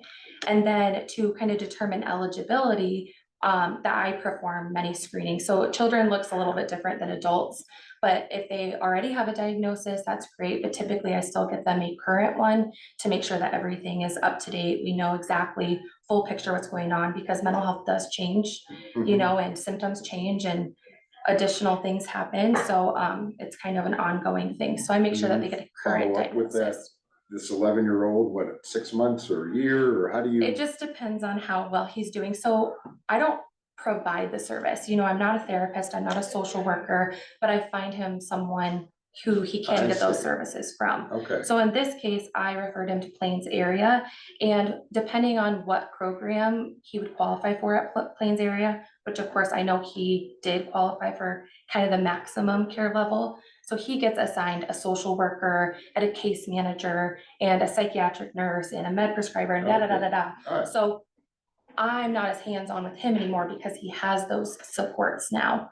I still follow up, and it's basically up to them how far they want to utilize me, but I've basically done what I need to do for this person. Now, let's say down the road, he encounters these issues again, I can help them find additional, whatever that is, if that doesn't work. So if like the Plains area doesn't work out and he still needs further help, it would be, they could come back to me for like the drawing board to find additional services, if that makes sense. Yep. I have a- Just as we go. Yeah. So when you say that they were treated, then would that, the reason for sending them on, does that sometimes include medicine got that they possibly aren't on, that are gonna help these behavior issues? Yes, so medication is part of it. Not everybody, of course, chooses medication. Right, And some people aren't voluntary to take medication, and that's when they would be like court ordered to have to take medication. okay, That usually happens when they're a risk to themselves or others, which truancy isn't a risk, so yeah. it's a voluntary basis, but they also could. Insurance cover your services, or how, do you have your card at all of the different schools, or how did this teacher know to reach out to you? So we do, so we go out and talk with the schools. So right now, for example, we're putting together a meeting with our crisis services that we've been talking to with Plains area and Siouxland Mental Health Center, and we go to the different schools, hospitals, jails. We reach out and we do some like networking and kind of advertise the different programs. Got that pamphlet now that. Yes. Got those in the schools Yep. now also. Yep, and then when I started, that was part of my training, is like Louise, for example, took me around and introduced me to everybody, so they had my contact information, and then a lot of times it'll be like, we're in mutual meetings, I go to a lot of meetings and trainings, and so, you know, when we bump into each other at one of those, they might just be like, hey, I wanna run this by you, and that might turn into a referral. As far as like payment, they don't pay me for my services, Okay. I'm paid by the region. Okay. So they don't have to have like insurance or anything like that to work with me. It's completely free. All right. Of course, the services that they're getting, they may have to pay for, but that's something that I assist with, is like if they're not on Medicaid, for example, I could help them apply for that or find somebody to help them Okay. with that application. Unfortunately, that does take up a lot of my daily time, so that's not necessarily what I'm there to do, but there's really not many Give some people that are guidance, there yeah. to help with Yeah. that, so I end up helping with those kinds of applications. Appreciate that. Mr. Mulbauer, you had something? Kaylin, yeah, I mean, you're definitely boots on the ground in the region and you see what's going on. Yeah. I mean, if you could have that magic wand or wish list of what do you need to help the region and help the people that are suffering from mental health issues? I mean, there's a lot of talk at the state level, changes being made, maybe organizing regions, but really, from your perspective, I'm just curious, what do you need? Well, I could write a list, but I mean, we have the services, it's just, there's little kinks in there that we're working out, especially because a lot of our services are new. Right now, the biggest issue, I mean, both of my children, just in December for Crawford, show this, but my biggest issue right now is the co-occurring mental illness with intellectual disabilities. So when they have that autism diagnosis. So for example, when I go to refer them to like Cherokee, they see that autism diagnosis and they're like, we're not equipped to treat their mental health because they have autism. And so it's like really hard to find places, especially for kids that have that co-occurring, because they don't specialize in autism. And there is an autism network, but of course we're a very small town and that's very far away. And a lot of the families that I serve don't have the necessities to get them there and keep getting them there and staying there. And when they're children, of course, the parents want to stay with the kids, that kind of thing. And children's crisis resources are lacking. We just lost a provider. We're looking for a new one. But that'll come with time, and we'll contract with places outside of our region for now, but that's always just really hard. You know, it's nothing that anyone can fix with a magic wand, but you know, available beds, trying to get people placement. I mean, there's waiting lists for everything. It takes a long time to be able to really see it come full circle, because it could take months to years to get some of those Have you services. seen a lot of value in the school-based mental health therapists, the schools that have therapists in-house? Yeah, I can't agree more that everybody needs that. I mean, all the schools, especially with the increased behaviors that we're seeing, I mean, there's a big safety risk with some of these behaviors that are directly linked to mental illness, and being able to catch that sooner as a child, and, you know, not letting it get into adulthood where you don't catch it until they're in jail because they were arrested for their untreated symptoms leading to bad choices. Then they're arrested, and then I go in and I'm like, you know, yes, this person is a criminal, but they're making these choices because of these untreated symptoms. And had somebody taken the time, or if there was the resources to catch that at an earlier time, that would have been treated and avoided, especially with like substance use. Ms. Hayden, did you have something I else? realize you're on your first paragraph and we have several paragraphs to go, so I apologize. Well, I don't have to read them all. You can. read them. I think the biggest reason that I really needed you to come in here and speak with us is the frustration, just like you talked about that, oh, this is what they have, and you take them where you think they should go, oh, we can't see them because they have this and we don't deal with that. You know, and we have all of these big centers that are what we call our core services, and you just are kind of against a brick wall at every turn because, oh, we can't take them here because they're too young, too old. They have this diagnosis and we don't take care of that. So it reverts you then, almost Iowa City, possibly Dubuque, you know, the big, you know, even in Sioux City, you don't have that autism network that you need, do Right. you? Not to Yeah. the length that. Right. So the reason for this resounding, what we hear over and over, is we have all of these nice buildings, we've remodeled them, we've got staff available, but there seems to be this roadblock that we just can't seem to find a mix where this person has a mental illness, get them in, let's get them diagnosed rather than stopping them at the door. Right. And that's what tends to lead to being either in the emergency room, which is where we don't want them, or in Right. prison where we don't want them. And as far as juveniles, if that is not diagnosed at an early age and diagnosed properly, it is a recurring and it's never going to be fixed. And I don't know if in Crawford County, there's no one you here, is there anything that we can make the region aware of that we lack? Just focusing on Crawford County. That's my biggest concern, that we're missing that service somehow, and when, especially when we talk about children. And I think I'm trying to pick your brain on what can we do to make sure that we are catching it Right. as children so that it doesn't become an adult problem and then a jail problem. And we could have maybe fixed it if they got the right help today. I'd like to top off on that too, if Go I ahead. might, before you get going. I have Central Iowa Juvenile Detention as one of my committees, and that place is packed all the time. And I would be willing to bet that most of it was stemmed from a mental, or at least a trauma issue that did something to a child and basically started the chain or ball rolling. Definitely. And that to me is probably something that we need. I mean, just watch the news. It's all over the country. It ain't just in Iowa and Central Iowa or something. It's the whole nation is, we've got issues with how we're dealing with the juvenile and sending them to Central Iowa. And I mean, we just had our meeting here a couple of weeks ago.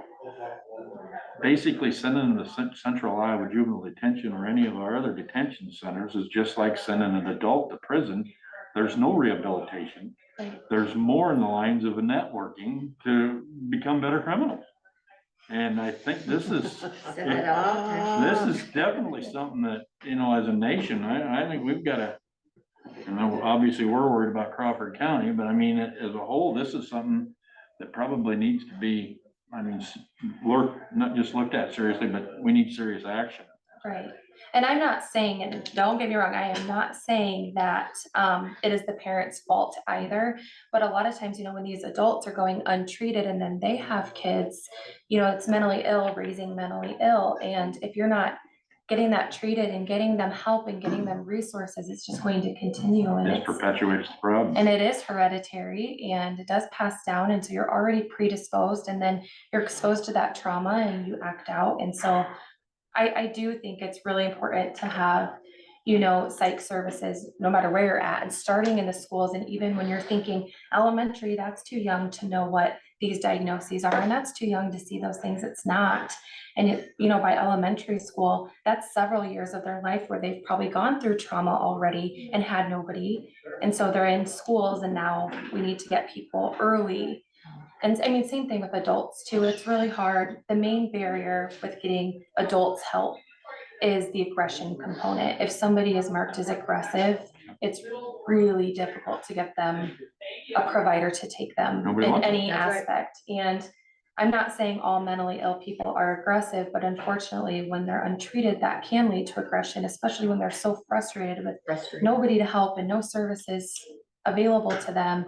I mean, it gets me frustrated for them, so I can't imagine how frustrated they are themselves. And then they lack those coping skills. They lack their voice to be able to express that in a healthy way. And it does come out in criminal behavior or aggression sometimes. And once they've reached that point, it's really difficult to be able to find them help. I think it complicates the whole thing too. I mean, you just nailed it, I think.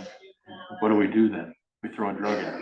Well, we're living in a society where we should be preaching more of the Nancy Reagan mantra of no drugs. And in fact, we're teaching them to diagnose themselves with drugs. You know, so then they start, to me, it's just a continuous perpetuating problem. And I think it's good to have Kaylin here so that she can speak to our small community, why we are putting money towards Siouxland Mantle, Plains area. But it's still frustrating to hear that we had some, now, if I may ask a question that's not particular. Have you personally, from Crawford County, had a patient or a client or a referral that you wanted, that you thought would be a perfect mix for Siouxland Mantle, and they turned them away at the door? I have, but just recently they have taken several of my people. Well, It has that's- gotten much better. That's only because there has been review on why are we having, you know, one person and, Right. you know, and, you know, so then they started doing the peer reviews to make sure that the reason that they turned him away was Yep. a good one. I wasn't sure if that was satisfactory or not, because now we've turned them away. Where'd they go? Jail, the ER. I just want to get through that barrier of whatever and I've tried to find out what that question is that they ask that says, oh, you can't come in here because you've had an aggressive behavior, or you're appearing to be a little too anxious to come in here, you make me nervous. Mhm. I'm trying to figure out if we need to fix that brick wall to get them into the facilities that Right. we have. And I'm glad that we are, you know, like you kind of said, boots on the ground, getting after it, because we recognize that right away. I mean, we are giving referrals. So when somebody comes to me with that case, that's part of my job, is I find them referrals to wherever that need be. So when I'm sitting there facing a barrier and it's like happening to me and I am qualified to make that referral, I know when they belong in a program. And then you take somebody who doesn't know and they're just trying to find something random to help. So when I, you know, noticed that there was this barrier, at least we were able to identify that, and it definitely has gotten better, I will say. And I know we talked a little bit about it, and yeah, it could be because of that, of course, but Yeah. I'm just glad it's gotten better. And January was a really good month All right. as far as personal wins and goals getting met, and Good. a lot of movement at Stepping Stones. I don't know if you guys are aware of Yes. Stepping Stones, Yes. but Very much. they're full, and a lot of my referrals come from Crawford County. Are they primary or what? Core, No, thank they're you. not, but they Are we are working on that? such an extravagant service. Are we working on having that be a core service? Who is the right to get that door opened up with the state after Yeah. they've worked so hard to identify what their core projects or core services are? You know, because when that originally started, they were gonna start the performance-based evaluations. Did I say that right? Or- Yep, you did. okay. I use acronyms.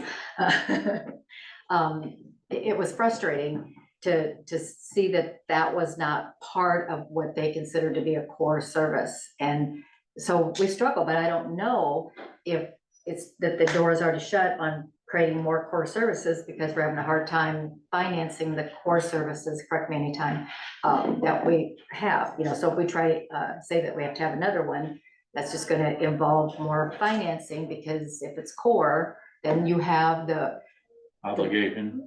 And, you know, either block grants and all those things. Would you call that one of your more successful programs? though? Absolutely. And see, to me, that's just crazy. We don't call that for them. If it's It's- successful and It's it's doing. crazy that we don't have the authority locally to say, hey, this is a successful program and it's Right. doing but more service than another core that we can't Right. provide for. Ding, ding, ding. I will Right. never forget the meeting that started out with, is it time we close? And Right. everybody's, yeah, that's how the meeting started. It was a specially called meeting, is it time we close it? And everybody's like, no, we have to figure out a way to finance it. Right. But when we're being cut and told, Mhm. we have to That's give my $600,000 to this place up here that saw one person in the last 3 months, Yeah. because nobody else could fit through the door, and we got a waiting list over here. It just reiterates to me the reason that we need local control and that we can't turn everything over to the state, because they're looking at it in this big picture of, well, why can't we just send them up to Iowa City? Because we have a place in Iowa City, and we're just fighting, so. And the core services, they've worked really collaboratively lately. So like, for Lately? example, I had two actually individuals, 18-year-old girls that were in other programs, and they were discharged because they were 17 turning 18 now adults. And the one was in a crisis. So I sent them to Siouxland Mental Health. Well, I originally did a referral to Stepping Stones for transitional living to basically get her community support, get her on all of the aid that she needs, you know, get her supervision, teach her the skills so she can live on her own, because she had always had a supervised living. I mean, she's 17. Yeah. So she needed those skills to be able to move on her own, but she wasn't stable. She wasn't on meds. She wasn't doing well. So I sent her to Siouxland Mental Health, where they stabilized her so she could get into Stepping Stones, because Stepping Stones is not going to take somebody if they're not stable. No. So that's where we really need them to work together. So I was able to send her there for, I think she was there for 6 or 7 days. She got back on her meds, you know, did all those things, and now she's at Stepping Stones, and then eventually she'll move on from there. So it's like using them all in tandem, and Yeah. it's gotten a lot better, and Excellent. there's gonna be some better marketing, and I kind of spearheaded, the coordinators are going to meet with the crisis services to go place to place, so that we know it's getting done, everything is being said as we want it to, Right. making sure it reaches who we want it to, that kind of thing, so we could have a little bit more say in how that marketing went. Mhm. And they made some really great pamphlets and They did. some, you know, physical materials that are really great, but it goes beyond that. It needs to be handed out and explained, and kind of like this, give them a chance to ask questions and You bet. that kind of thing. So that's what we have in the works now. Good. I Thank just you. have always worried about that person that gets lost in the shuffle of all of it. And had those doors been opened up when they were in their crisis, they may not be in jail right now, or Right. other, worse things. So I just wanted to kind of bring you in to make sure that everybody, you know, realize that we are making some progress, but it's We been are. slow. It has been slow, and if we don't keep after it and keep making our wishes known that these buildings are here, why are they empty? You know, Right. why do we have this need? And then I've got a building that's just sitting there empty, nobody can get in. Absolutely. And it was my big frustration for how many months now, 6, 7? So, yeah, so carry on, sorry, you digressed. Well, do you want me to go through all of them? Are we in a time crunch? I can just Well, pick out a couple. In the interest of time, if you want to abbreviate a little bit, that'd be appreciated. Okay, I'll do my other kid just because we only have 2. So the next individual, so he has an intellectual disability and multiple illnesses, and he was not getting treatment. The parents didn't believe in treatment. He was not well. He was acting out. So as soon as he turned 18, his parents kicked him out on Christmas. Oh, And so he'd already kind of gone to every family member, exhausted all those options. And so I was able to get him to Turning Point, which is our crisis stabilization in Sac City. And he went there for a couple nights until Stepping Stones could get him in. He's there now. He's getting job coaching for supported employment to teach him how to work in the community. And he is attending the WAVE, which is the day habilitation program with Wesco. And they're getting all of his things in order, like Medicaid and Social Security and food stamps, those kind of things. And so he can eventually live on his own with some supports that come into his home and help him. So that's one of my success stories. And I wrote this, of course, in January, and a lot has happened and gotten better since then. So that's great too. Well, good. And then for my adults, I'll go to the one at the bottom. well, I guess mine is a little bit different than yours, but I'm gonna talk about my jail referral that I had in December. So this individual had regional services with not me, but my coworker 2 years ago. So he had been arrested. He was a heavy drinker, unmedicated, untreated. And my coworker got him into substance use and treatment and mental health treatment. And he did very, very well for 2 years. I mean, it was like you look up in a textbook, a success story, and that was it.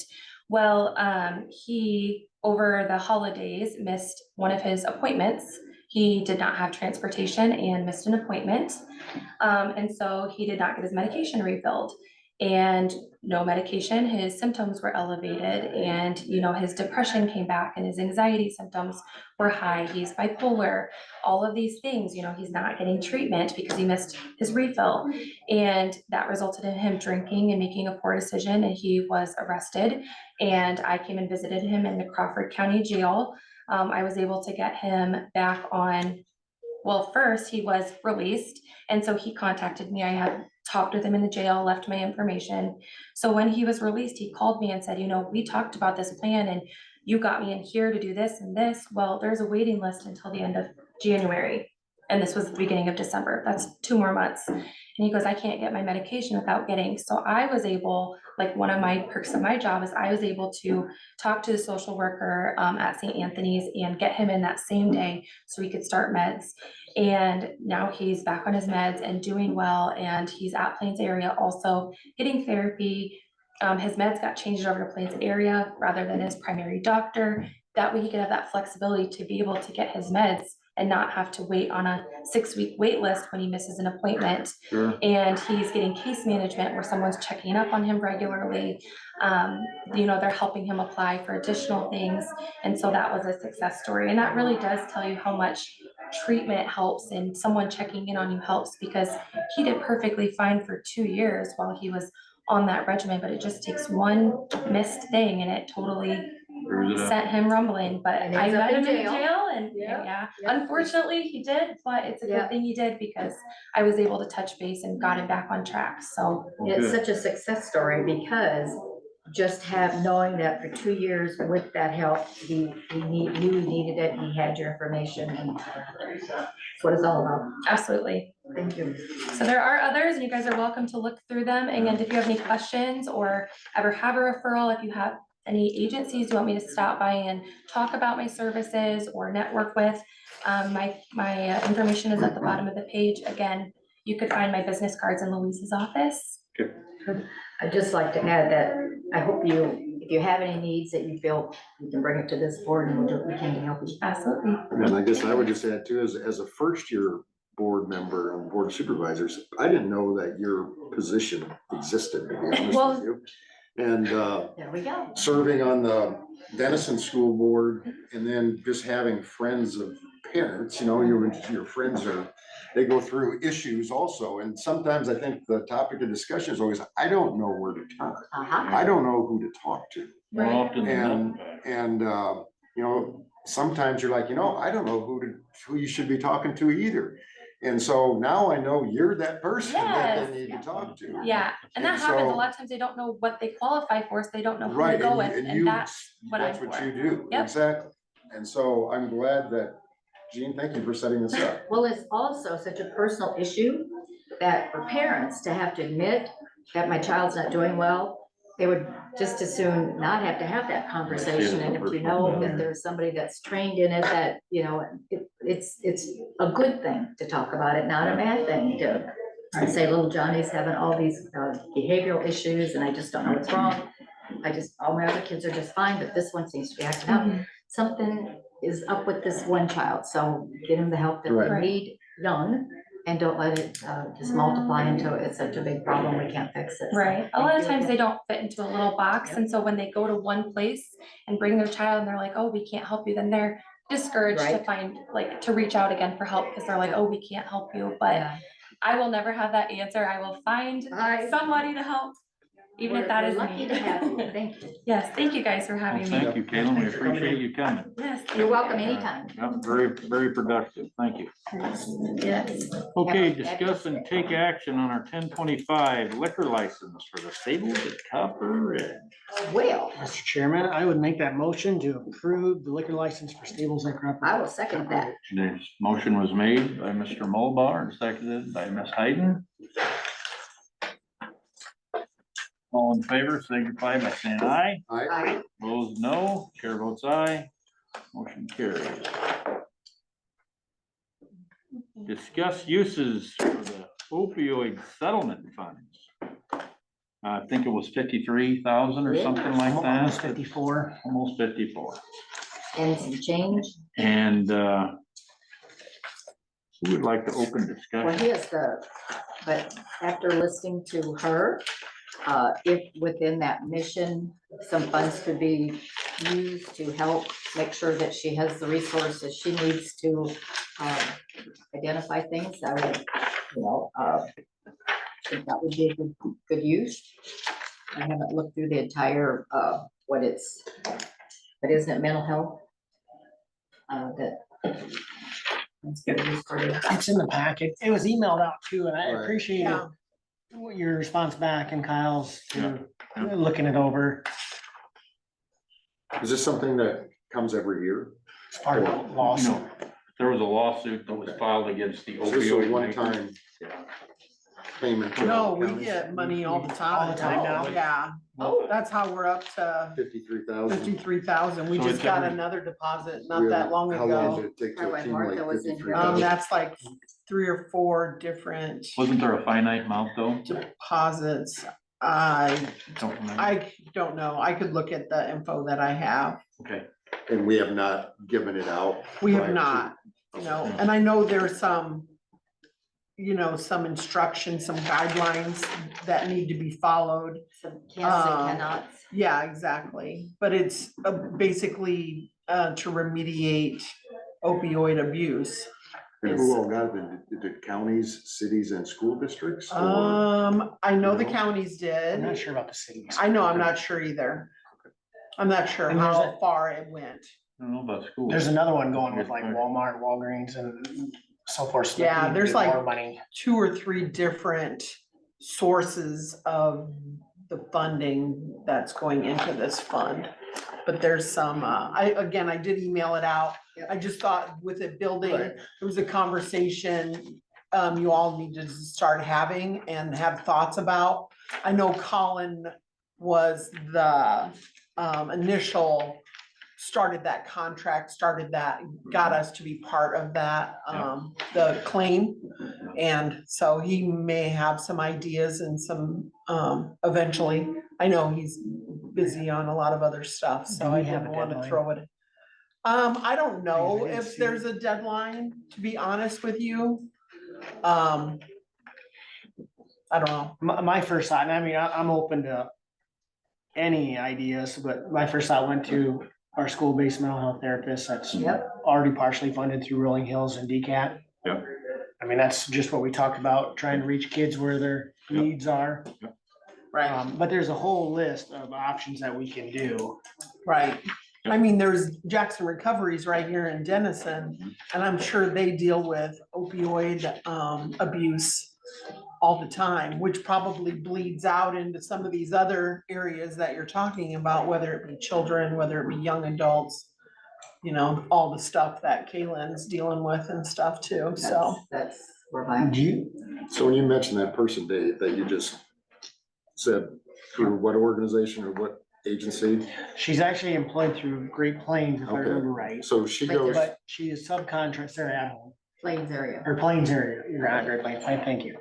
But subcontracted through, like DCAT gives some funds to her, and so does Rolling Hills. So that it pays her wages to go to our so school. she would be if the school district said, hey, we wanna do something as far as prevention of She- opioid abuse, and we wanna educate our Right. teachers or our students, this would be the person that would do. Possibly. On signs to look for, on, just Yeah. even maybe it would be such a thing where each child, you would have it just a minute to talk to her, you know, so that you don't always have to have the symptoms in order for somebody to say, how are you doing? Anything, you know, that we can help you with to avoid them from.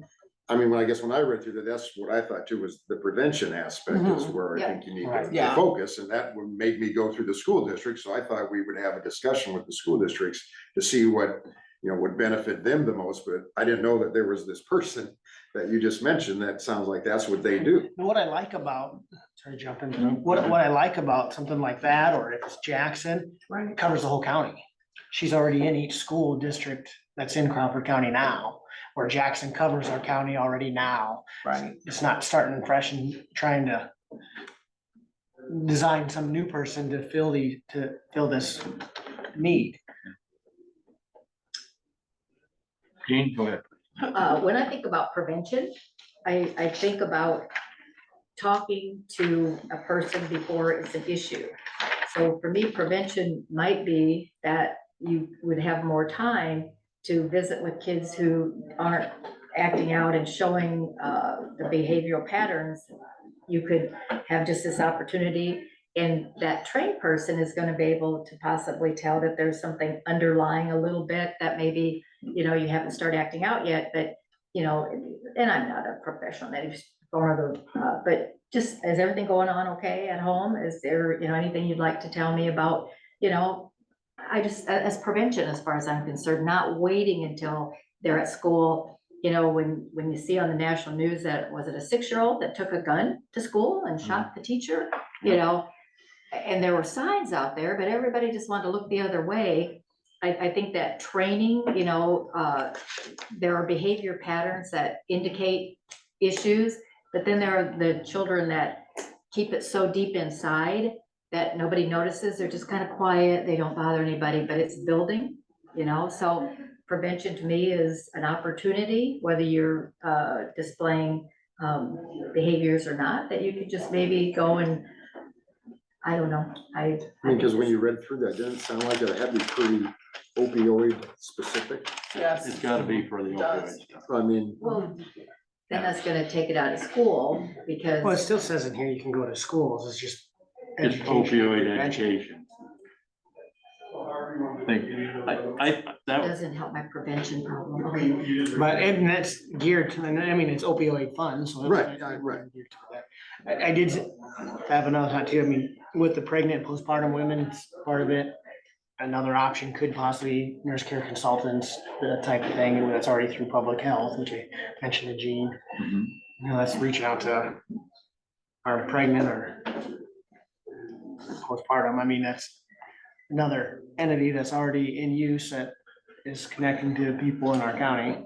how would we find out, which people this drug is affecting the most in Crawford County, so you know where to It's a focus, secret society.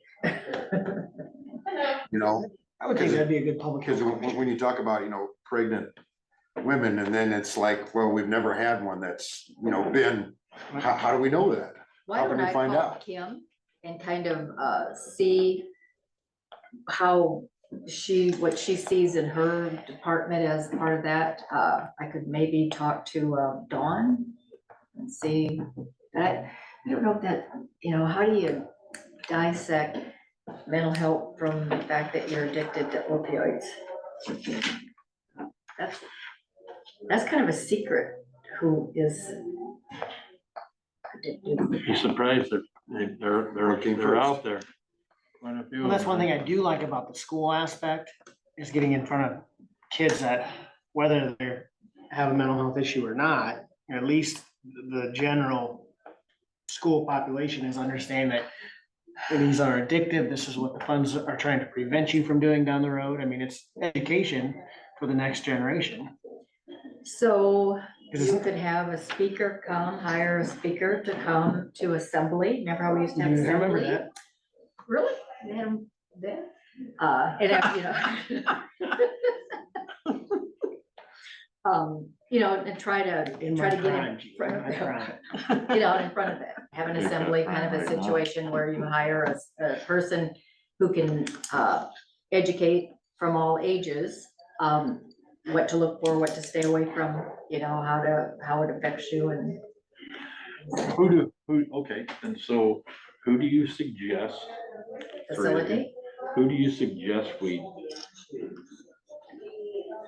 reach out to help us facilitate? I mean, that was what I can say. That's how you point I'm to sitting that. here the whole time you guys are all talking, thinking, we should have kept her here for this part of the We meeting. should have, but she's right here in our county and she's available and she's very personable and I believe that. She if would probably know where our opioid Exactly, problems mainly are.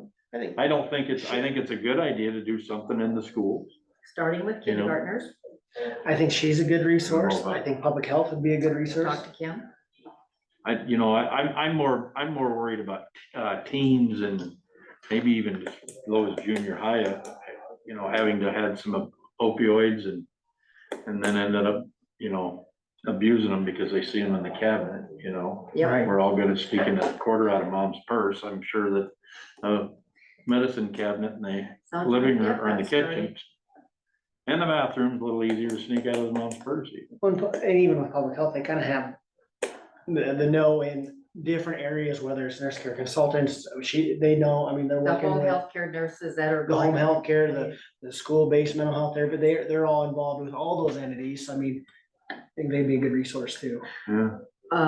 Could talk to Steiny, see if he, because as we all know, the law enforcement kind of knows Yeah. who's got. And I think that opioids probably aren't as big a legal, at least at this point. I mean, I'm sure it could turn into something like that, but most of the time, people that have a lot of pain abuse these things, and it becomes an escape from their pain.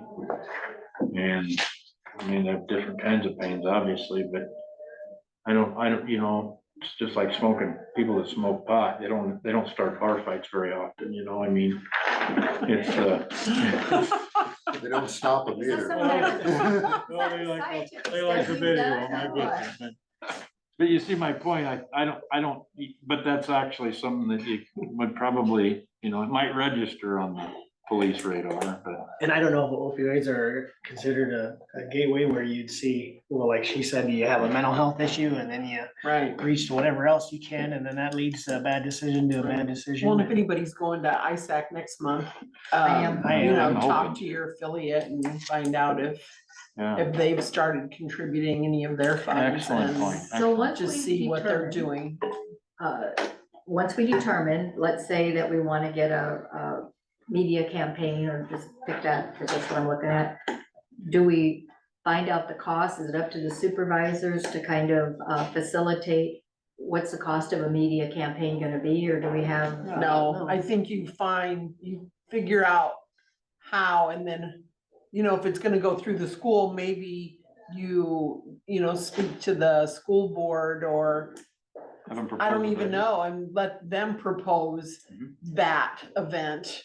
Yep. And how can we help fund that? How There you can we go. help you fund that? So we more so have to direct the amount and what we want it to Right, be and that used the proper activity is gonna happen toward what that money was designated for. for. Then let that entity Let that entity roll with it. conduct their Yeah. event So or I think if whatever we they're doing. focus on section G of this little presentation here, prevention programs, funding for evidence-based prevention programs in schools. Yeah. I think that's a good place to start with our funding, Yeah. kind of see how we roll that out. I think starting young, the adults that are addicted to it probably wouldn't be addicted to it had they known all the precautions and how that is such an addictive kind of a drug that, it's for a purpose and a purpose only.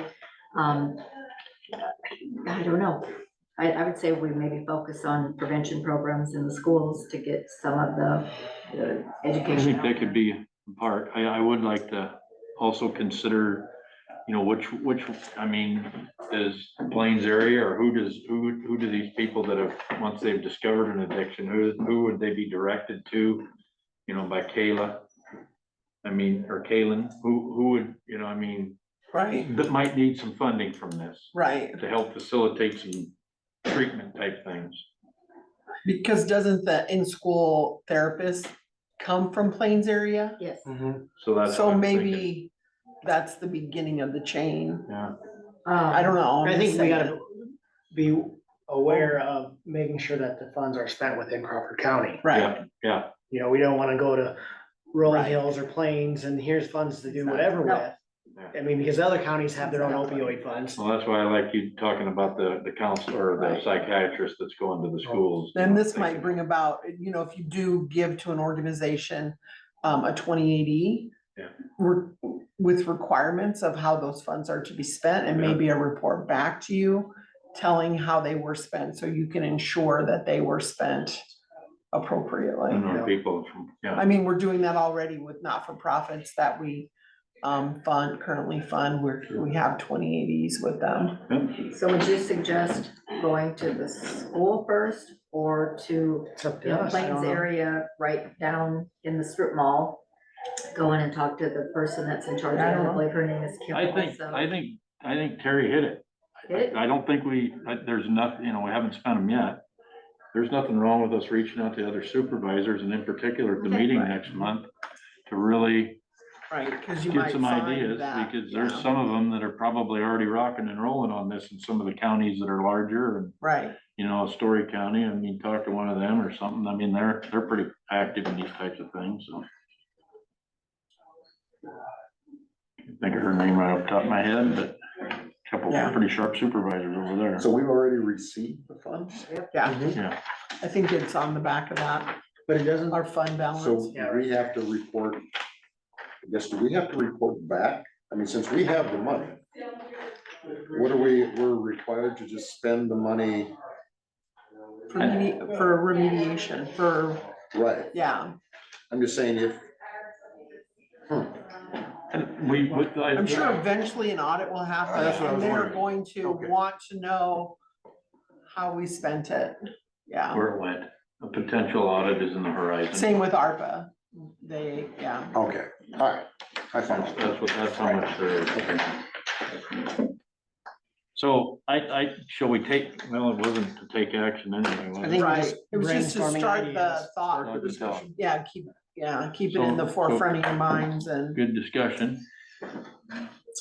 I think, and I keep, as I read through the key points of it, it kind of, I think we have to almost have our sheriff and police departments aware that there's funding available. If they, have a reoccurring person who just has the addiction, that I don't know if we can just set money aside for that person who really wants to get off and, needs some rehabilitation for their addiction.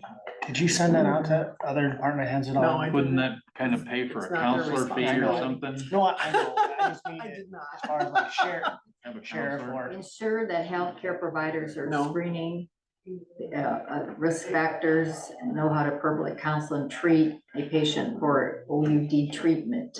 'Cause I'm sure our sheriff's department, they keep track of drug-related arrests or drug-related crimes, or don't they, or do they not? Yes, I would think so. well, the way to find out Well, is to ask we them. got some homework to do. We can bring it up at the other supervisors, to public health, to Sheriff Anything Steiny. else want to look this So over? as we are out and about. Right. We gather some information. Excellent. Anything further for the day anyway? We can always revisit this. We can think about it. I'll talk to the gal down at Plains area just to see if. And if she's- anybody gets something that they want to discuss with this further, don't hesitate to put it on the agenda for discussion. You're right by. If you would, please. Kim, Plains area and mental health are run by Kim's. Okay, 10:35, we're a little late for it, sorry. We kept it right on time, Ty. To discuss and take action, tax abatement parcel, lots of numbers, correction of ownership. So our tax records show that Gary Wolf owns this parcel. Yes, ma'am. Mary has been doing research on it. I can't remember what initiated, I think a sale is happening. Anyway, it's been determined, it just within Mary's research, that it's actually railroad property. And so Gary Wolf has owned it since 1988. Prior to Gary was a Peter Wolf. Prior to that. So the transaction changing ownership of railroad property into individuals happened a long time ago. And so we're wanting to correct that so that the person trying to sell property near there is actually selling the property they own and not something else. Anyway, so after the research Mary did, she was in the basement of the vault of the treasurer's office, rummaging through old books and seeing, and nothing was showing up under ownership of this particular parcel anyway. So just based on the evaluation that she did, that this is actually railroad property and should not be in Gary Wolf's name. And so that second half of tax is something he still owes, but abating that. There's no penalty or anything at this point. I don't know if he is going to want anything more than that. I'm just saying he's been paying taxes since 1988. On something he did, on something. he did. Currently, it's $100 for the full year. So it was considerably less back in 1988. Yeah. Determining that would be excessive, a lot of research. Yeah. Probably would cost more to do the research than the actual fix. So depending on, I think, what the property owner wants or requests of the county, I think that's when we address it. Okay. That's my opinion. Okay. Y'all could have a completely different I have the opinion. same No, opinion. that's actually pretty logical. And so we're just trying to fix this. So All right. correcting the ownership to Canadian and Northwestern Railroad. Prior to that, it was known as the Fort Dodge and Omaha Railroad. That runs, I believe it's Stockholm Township is where we're talking about. Gary Wolf property, section 14. Anyway. Make a motion to correct the ownership of said property, parcel number. And abate those $50. Yes. Okay. Thank you. So we have, Second. okay, we have a motion and a second on the table to abate parcel 04142270005. And are we making a correction of the ownership at That's this the time? motion.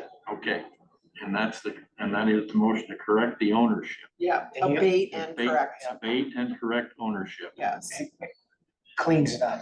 All right, You haven't had any, contact with. No, What is not that? at this point. Have you contacted the railroad? Are they aware of that? And that's really hard to do. That's what I was They wondering. tend to not answer their phone. But if you don't. send out their tax Oh, statement. it'll Right, well, include and that, railroad then taxes are assessed through the Department of Revenue. Okay. It'll So, just show up on their tax statement, Yeah. have this little piece and They're they'll probably probably not paying even taxes on notice it the too. $50. Cause I mean, if it's something that the railroad didn't think they could use, could you negotiate them to sign it over to oh, sure. No, Mr. Well, that Board. would be to Gary. me, then maybe Yeah. he'd be happy then Right. with the taxes he's paying. And I since don't they know got the that this is property. gonna upset Gary. It may be the money that may be more upsetting, but Right. it sounds like it's not excessive. I mean, it's He doesn't not have to a vote lot, anymore. but Right. yeah, we'll have to go through that when we go I'd through be- that. At least if we correct it today, We'll correct it. We'll get it Right. back on the tax rolls correctly. and then they can, Gary They and the can railroad continue can with do. and I don't believe it was Gary making a sale of property. It was his neighbor, someone in property near him, Okay. which brought it to light, so. 30 years. No, that stinks. Yeah. Yeah, I'd be upset. Well, I'd pay good. taxes for 30 years and Yeah. never own the property. Okay, so we have a motion on the table and it's been seconded. All in favor state so by saying aye. Aye. Opposed, no. Chair votes aye. Motion carries. All right, discuss, take action on city center RFP. Ms. Hayden, I assume you're gonna help us get started with it. Well, I had a thought, I do believe I think you were busy, so I called. But in talking to folks around the community that do work, I kind of got the impression that it'd be easier if we didn't have the contractor, the general contractor facilitating all of these little jobs because, so I kind of went through this, you know, on the first floor, the conversion and taking out the sinks. I've taken Craig and Dave through, you know, there's some talk that, you know, taking those sinks out, is that really the wave of the future to not have sinks in offices when our ARPA funds were designed? If we ever had another pandemic, how could we do better? In touring the current facility, you know, it was brought to our attention that, you know, when they come back from different homes, the first thing they want to do is wash the items that they maybe had at the home. And I'm thinking, well, gosh, if you had a sink right there in your office, you could just wash them, drain them out, and, you know, offer a drink if somebody's in your office. That's where a lot of the cost is gonna come from, because that involves where you take that sink out, you don't know what the flooring looks like behind there, so we may potentially be putting new flooring in, then we have drywall behind it and topping off the plumbing. And, you know, somebody brought to my attention, that's always gonna be a medical facility, whether it's with public health or it goes back to the, you know, that's just washing your hands, like you mentioned, Ty, when you go, you know, first thing you do is wash their hands, make sure that so I'm really wondering if that's been thought out all the way through. When I mentioned something about it, then so, well, we're afraid that our desks won't fit with the sinks in there. And then when I was just in there last week, because I did take an entity through to see their interest in the old building, and gotten some recent emails from them that they're, you know, wondering just, you know, how Some of long the it's. cubicles are a lot smaller than them offices. Right, there you go, you're picking up what I'm kind of putting down. So we'd, of course, you know, visit with Kim about that thought process. Sure. On a new RFP, but if we specifically name the things that were for construction people, installing the doors, a gate at the top of the steps, you know, I get down here, I'm just kind of looking at it, piecemealing a little bit, taking off the letters. I took one of the letters off while Dave was looking at something. They come up very easily. I don't even, you know, give me 2 minutes and I'll pull them off for you. That's not really a big deal, I don't think. Possibly maybe Dave or Pam could go over and remove the whiteboards and the cork boards. I don't know if we need to hire a construction consultant to take down whiteboards and cork boards and take letters off of the wall. Just kind of a thought to keep the thing moving. That upstairs, what's really in their creative private area, adding to existing counter, not a big job. I don't think it involves abatings to have to come in and, you know, take that together. In the basement, you know, that to me is just kind of a gut job, repair the drop ceilings and dispose. You just need a big dumpster out there and somebody that just likes to tear stuff apart. So that would kind of go under the construction. We need a plumber for the bathroom downstairs to make it ADA compliant. And that's where our construction person would come in. You know, we put that toilet, reseat the toilet, have a construction person come in, smoke detectors on both floors. That's easy enough. Put in the ADA accessible door down on the south entrance that goes in with our construction. Long story short, I'm not going to go through each item, but we can break it out into, you know, the building retaining wall on the south end and the sidewalk repair. That's a concrete guy. So you put out there, we need somebody to look at the concrete. They give their bid. Window repair, that goes with the construction bid. Parking lot construction. So we'd have a electrical, we would have plumbing, construction, and a concrete. Did I get them all? And we would have those separately. The project is, we need the bids because we're not gonna piecemeal it to try to avoid having to bid them. They'll go out to bids. I was talking to some of them and they mentioned that we should be, I wrote it down, on that piece of paper, going through, and one of them actually has a subscription to the construction, let's see. Well, there's construction companies that have subscriptions to get the bids emailed to them. We could just use one of those companies to facilitate getting that out to the people. I just think we'd get more response if we said, we have a concrete job that needs to get done, we have an electrical job that needs to get done, and, where the problem would come in is organizing to make sure that everybody's doing their stuff in the right order. That's where, that's the negative side of that, you know, we need, in order for Jake to get his done, we need the concrete wall built.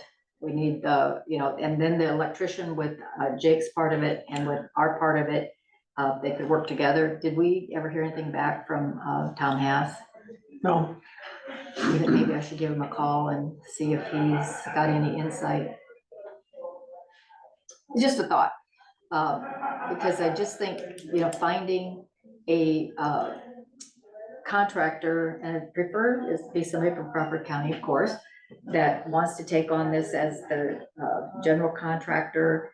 You know, some people might not know, because if you're the contractor and you bid these out, you're counting on that contractor to make sure that everything gets done and you get paid. Or if you're responsible to go in and do your part of it, you bill it out, you get paid. You're not going through the whole, I don't know. I just think that was part of what was missing with our first RFP, is that we didn't have enough guidance for somebody, for, it's a smaller job. It's not, it doesn't require, you know, it's something that, I just think of Badings or, you know, Luder, who did Eventide, you know, they're not gonna come in and bid this little job. But when you break it down, it's not a huge project. I would say the only thing you'll miss in the general contractor then is the coordinating of who does what when. Right. That would be the That was only my thing you'd end negative, up yep, missing. I picked that up. Yeah. But just kind of talking to some of the folks, they pretty much know when they need to get in, you know, so I can't do my plumbing until you, you know, it shouldn't be rocket science, I wouldn't think. So who would be the go-to person? Because you have to have a go-to person. Thank you for volunteering.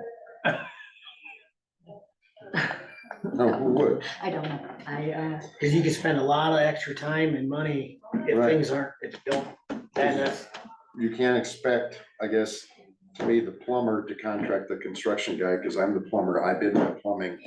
right. I'm gonna do my stuff. I don't have to coordinate with him or talk to him. I did say. I have my that's- own job to do. And so, and then the next question, I guess, is just what happens if you don't get a bid? What if you bid out that you have five We did the different, first you have a time. construction, a painting, you know, that's, and nobody, you don't get a bid for any electrical. We got bids for everything else, but we don't have an electrician because nobody bid that electrical job. That's what we had happen. But I'm just saying that at least with a general, he's bidding the whole thing and it's his job to find the people to fill in. and he can there. hold his feet to the You can fire, hold his feet to the fire. whereas a plumber could say, well, I'm waiting on an electrician, and I'm, you know, a contractor, well, I'm waiting on the plumber, and I see the fall. Right. I just was trying to keep it moving Yeah. and trying to break it down. I mean, there's nothing, if you do this process, I mean, there's not other than, if you put something out for bid and you would only get, one bid on everything and no bid on something. What does that mean? Does that mean you have to accept the one bid and we have to proceed this way, or we don't have to accept anything, I right? think there's a default, there's a Well, if I break disclaimer it that down you don't have to. to, you know, the concrete, let's just take the concrete.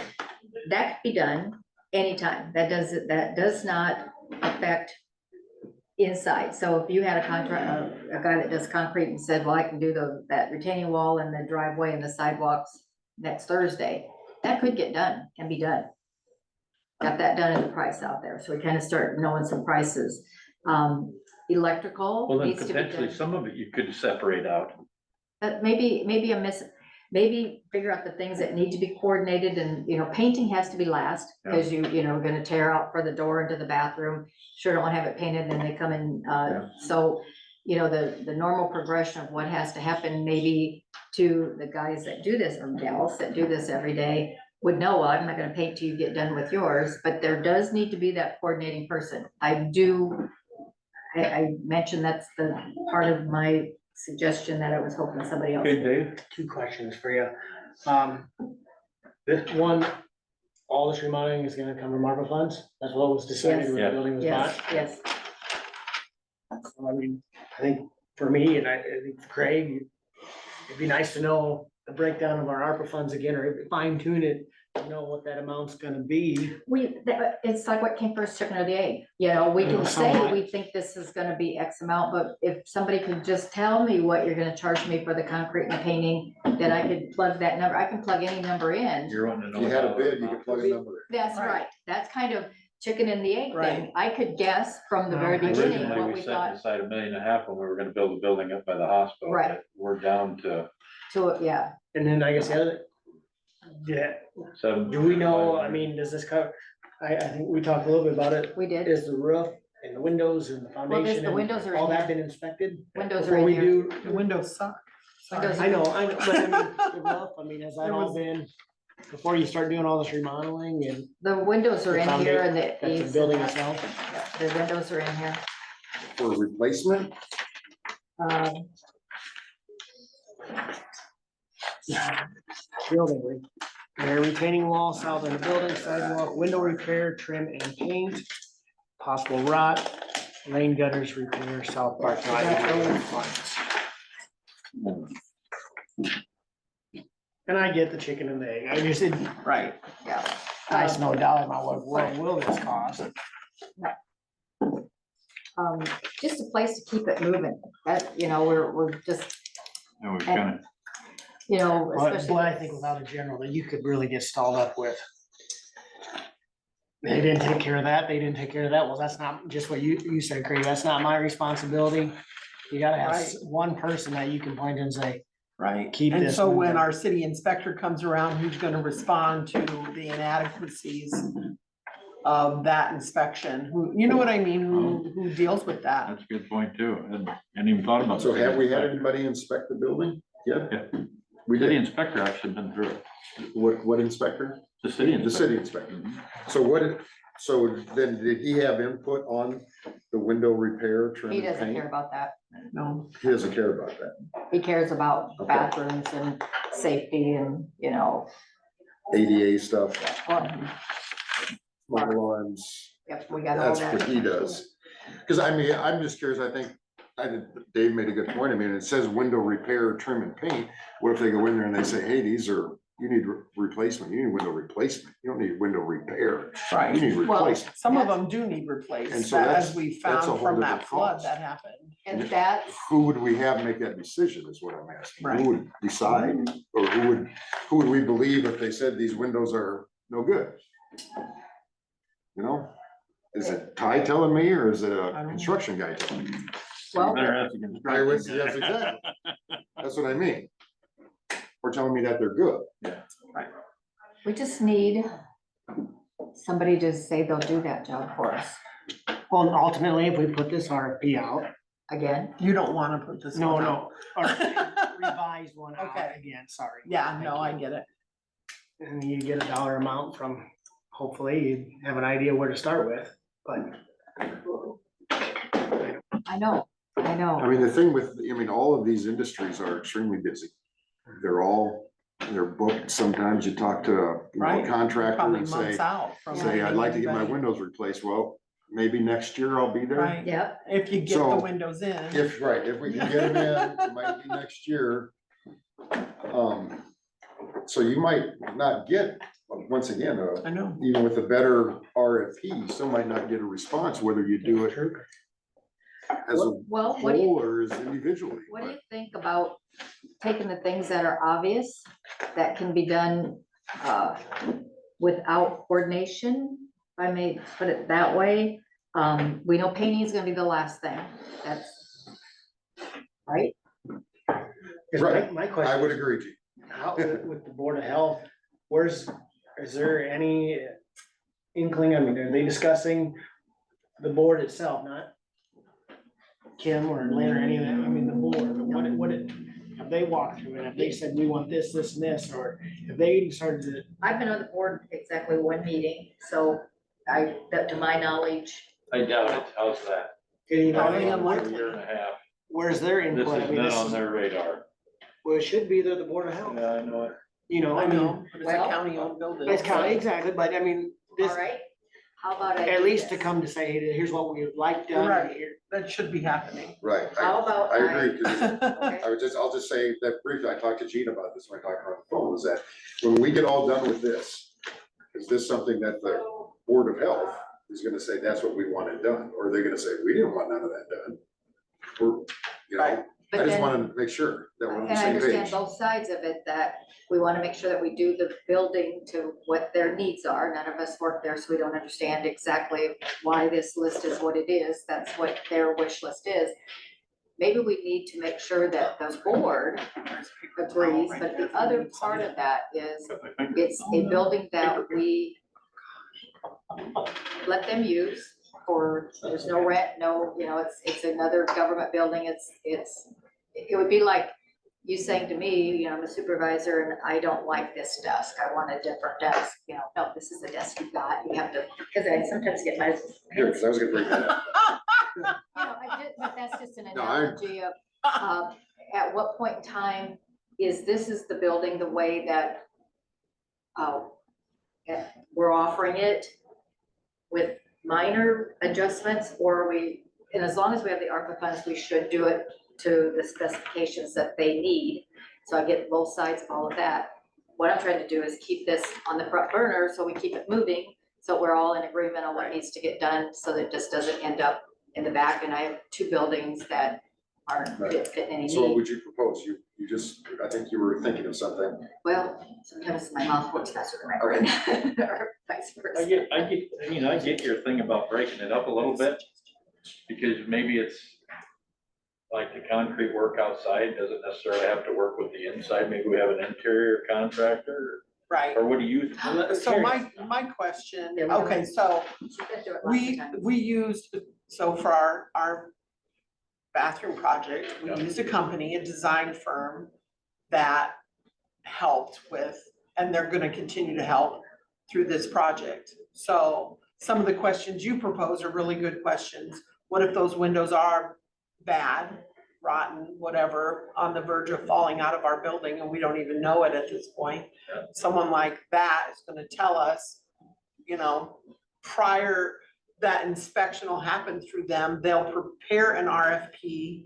Maybe, maybe they would suggest, on the suggestion that you're proposing, breaking some of this out. Maybe, they'll be helpful to help us with that, Is that how much our or, builders? no, it's, FEH Design. L&L is the actual contractor that's gonna do the Okay. bathroom. What's the And they cost? went through the bid process. So for the bathroom, I believe it was it 25 to 30,000 right in there, if I remember right, for them? So I don't know what a whole building is. I don't know what that is. How much? I'm just Seems saying. expensive. I know, it Well, does seem and see, expensive. That's what you kind of- paid for the people to do the design thing for us. Right, and get us through the whole RFP, the whole bid process. They did all of that. They advertised for it. They got the plans together for it. I think they're gonna answer the questions that we have no idea to ask. See, I just never saw this, and this is just. I know, I kind of wouldn't have as saw it as that either, but Huge of a just with some of project. the, another set of eyes, two sets of eyes looking at it. We've all been looking at it for a long time. Well, that's a great point, Terry. But our project in the courthouse had to stay consistent with the building. I mean, Historical because it's a value. smaller project, maybe it isn't a $25,000. Right.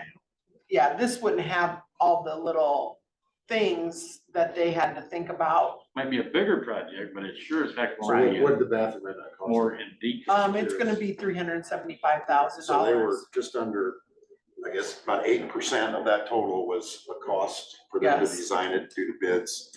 So if this is, But when we 100,000 first started maybe that it'd be 8. bathroom, did we visualize that was gonna be a $375,000 project? When No, we had no idea. Right, so that was part of the ARPA talk in the beginning, and I should have brought, how we penciled that out originally, what we set aside for that. So we've had to go back and recalculate those numbers.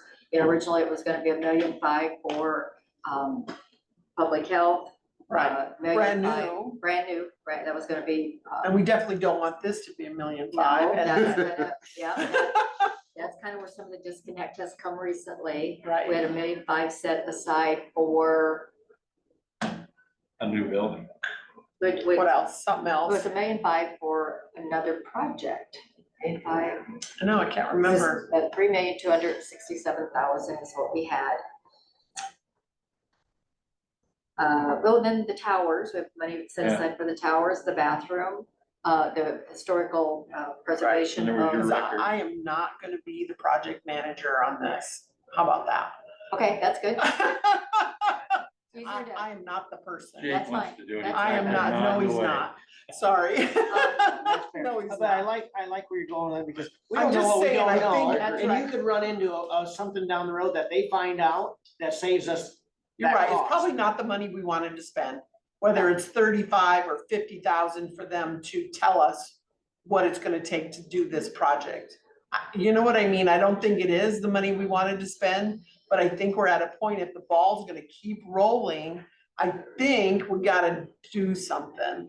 You walk I just through there, think we Gene, have with the to. Contractor or with the construction guy that. We did, when the first guy, The the initial. one and only guy. Oh, yeah, the we first were- one we that were all did, there. because we had a scheduled walkthrough date. Yeah. And so we met. So that's where we got some of these things about the windows or? No, No. No. This Even was- if you This think is about just it, some just visual things even that like I that Towers saw. project, I mean, that's, And I'm married to a smart guy and he kind We of helped me did that. oh, too. he's been through it too. Yeah. For sure. So But that's kind I of, say contact them. I just don't, I mean, Yeah, I'm not opposed to that. it ain't gonna hurt the county. See what it might be. so Are there where do other- they come out of? Sioux City. City? And that's their profession. I mean, that's. Well, Yeah. Right. And we I don't know. have to have I something that's know. historical. And What? Gene, I think that, I will, you know, basically echo what you said about the sinks. When I've been getting my treatments down here, I literally, every time I get one, they have these little cards they have me filling out down there to VA, that did your nurses and and they're separate cards, did the doctor and did the nurses wash their hands each time? So biosecurity, obviously, in our medical profession, has taken a new leap forward because of COVID, you know? So I think that leaving them in there might be a little bit cumbersome for them around their desks. But I mean, medically speaking, Just to talk. I mean, there's still so much room, I think, compared to where they're at. I mean, they fit I three had to take cubicles, you through both. three so that you would cubicles see. in one of those rooms, So along I- with the I sink and counter. I think preemptively Right, leaving I them think things, so. and there's probably I- a solid position. And part of, that thought process was we get that bid, we see what it's actually gonna cost to move them out, and then that could be part of the discussion of, well, for that much money, we can, not. But we kind Right. of wanted to see, maybe it's not gonna be that much, Right. I so know. we were waiting for, and it's just, we just aren't moving forward fast enough. And I really, I wanna- I'm really one of those that want to keep things I think moving. this is really. And I was trying to I think figure that's out. probably your way forward, Gene, is if we do get somebody that can actually. I mean, So, I tell us appreciate more. everything you've been doing, I've been Oh, trying. absolutely. No, I know. Just, but I think that if you get somebody that this is their wheelhouse, because frankly. This ain't No, any of our obviously not. wheelhouse, you No. know? Sorry, Dan, I didn't mean to use wheelhouse again today. I've used it twice today. I used it on purpose just for you. So Terry, when they did the thing for the bathroom, did you reach out to, this company said it was out of Sioux City. Did you reach out to other companies and this company was the only one that No, got back? Or I you just did, I reached out to them? them, so the Charter Oak School District, the Charter Oak School was doing a Okay. project in their school. And Kyle had brought me their Okay. information, so that was where the reach out Okay. came I from. see. Yeah, So could we possibly, and I'll get more information on where our people get their ideas of who they need to bid with. And I wrote it down on a piece of paper at home and I was talking to this guy. And maybe we reach out to that bid company and find out how they start, how they know exactly what they have to put out for that bid. And this person has a subscription to that, and they said we could use that to kind of, reach out to them and kind of see what we start with first. Should I do that and see if they recommend somebody that could come out and tell us what we really need to do, and an expert in the field? And we might have cost us some money, but at least, you know, because I was trying to use our money the best way we could and not use it to, you know, just pay somebody to come in and, because it seemed like such a simple project. It was a doctor's office before. It was owned by, you know, another government entity, and it was quote unquote good enough. But now we want to make sure that we don't just have problem after problem and use our ARPA funds, and we have to go into the general fund and put windows in when we kind of knew they needed windows before we started, so. Should we do that? Well, I think that's what Terry's company will do. Yep, you'll reach out to them? I can, but what are you're talking about the company that disseminates? Yeah, well, call them and just see what they would charge. Maybe sometime, will they be here again and they can? I don't know. coordinate? I can get a hold of them Why and don't we find start out. there? And we'll bring it back next week to what we've found out about these different entities and what they can do and what the cost potentially would be. And I still have the key, so you have a key, or do I have your key? Should I make some more keys? No. No. That's a bad I mean, we don't, system. we don't need, I think what we had to do with our bathrooms is we had to make them pretty darn nice. You Right, know, compared to what we had, their palaces. consistent with our building. Yeah, Exactly, they yes. needed to be, which the building's nice, so I mean, You want if to you look at the woodwork. Reusing the marble, Yeah. making sure that we had everything compliant, and there's a lot of rework to wanted to that. maintain its historical integrity. That's a different Thank story. Different So there's a difference there, I mean, we don't need it to be a trailer house quality doors in there, but I mean, we need it to be, we The don't need it doors to are be. still there. We beat this horse. Our doors are still there. Exactly. Doors. That's true. We have Downstairs, doors. our Talking about doors are RFP. there, our woodwork Oh. is there, you know. So that's the thing, is to go with them, what we can basically reuse, and that'll be a material savings. We'll find out from Terry next week on that company. How's that? I'll go Can over, we move forward on that, or? I'm on it. I'll go over and peel the. Okay, Would you- discuss that and would take be action, great. we'll just table it until next week and put this on the agenda again next week. Okay, Thank you. We'll keep it on until we, till we accomplish let's just, the goal. because now that there's Yeah. some interest in the other building, I really feel the heat a little bit. Would just be nice to give public Yeah. health Absolutely. Oh, in their Taj Mahal, so. We've got a new building, let's I use it. know, let's use it. Well, let's get the other one Otherwise, that's sold, not that's something in our coffers then. Okay, citizens input, I was just here for the RFP. so- okay, Dan, do you have anything? I just want to show. Did you have anything else? Nope. Anything else? All right, I'd entertain a motion to adjourn. Will we adjourn? Second. Second by Ms. Hayden. Motion was made. All in favor, say aye. Aye.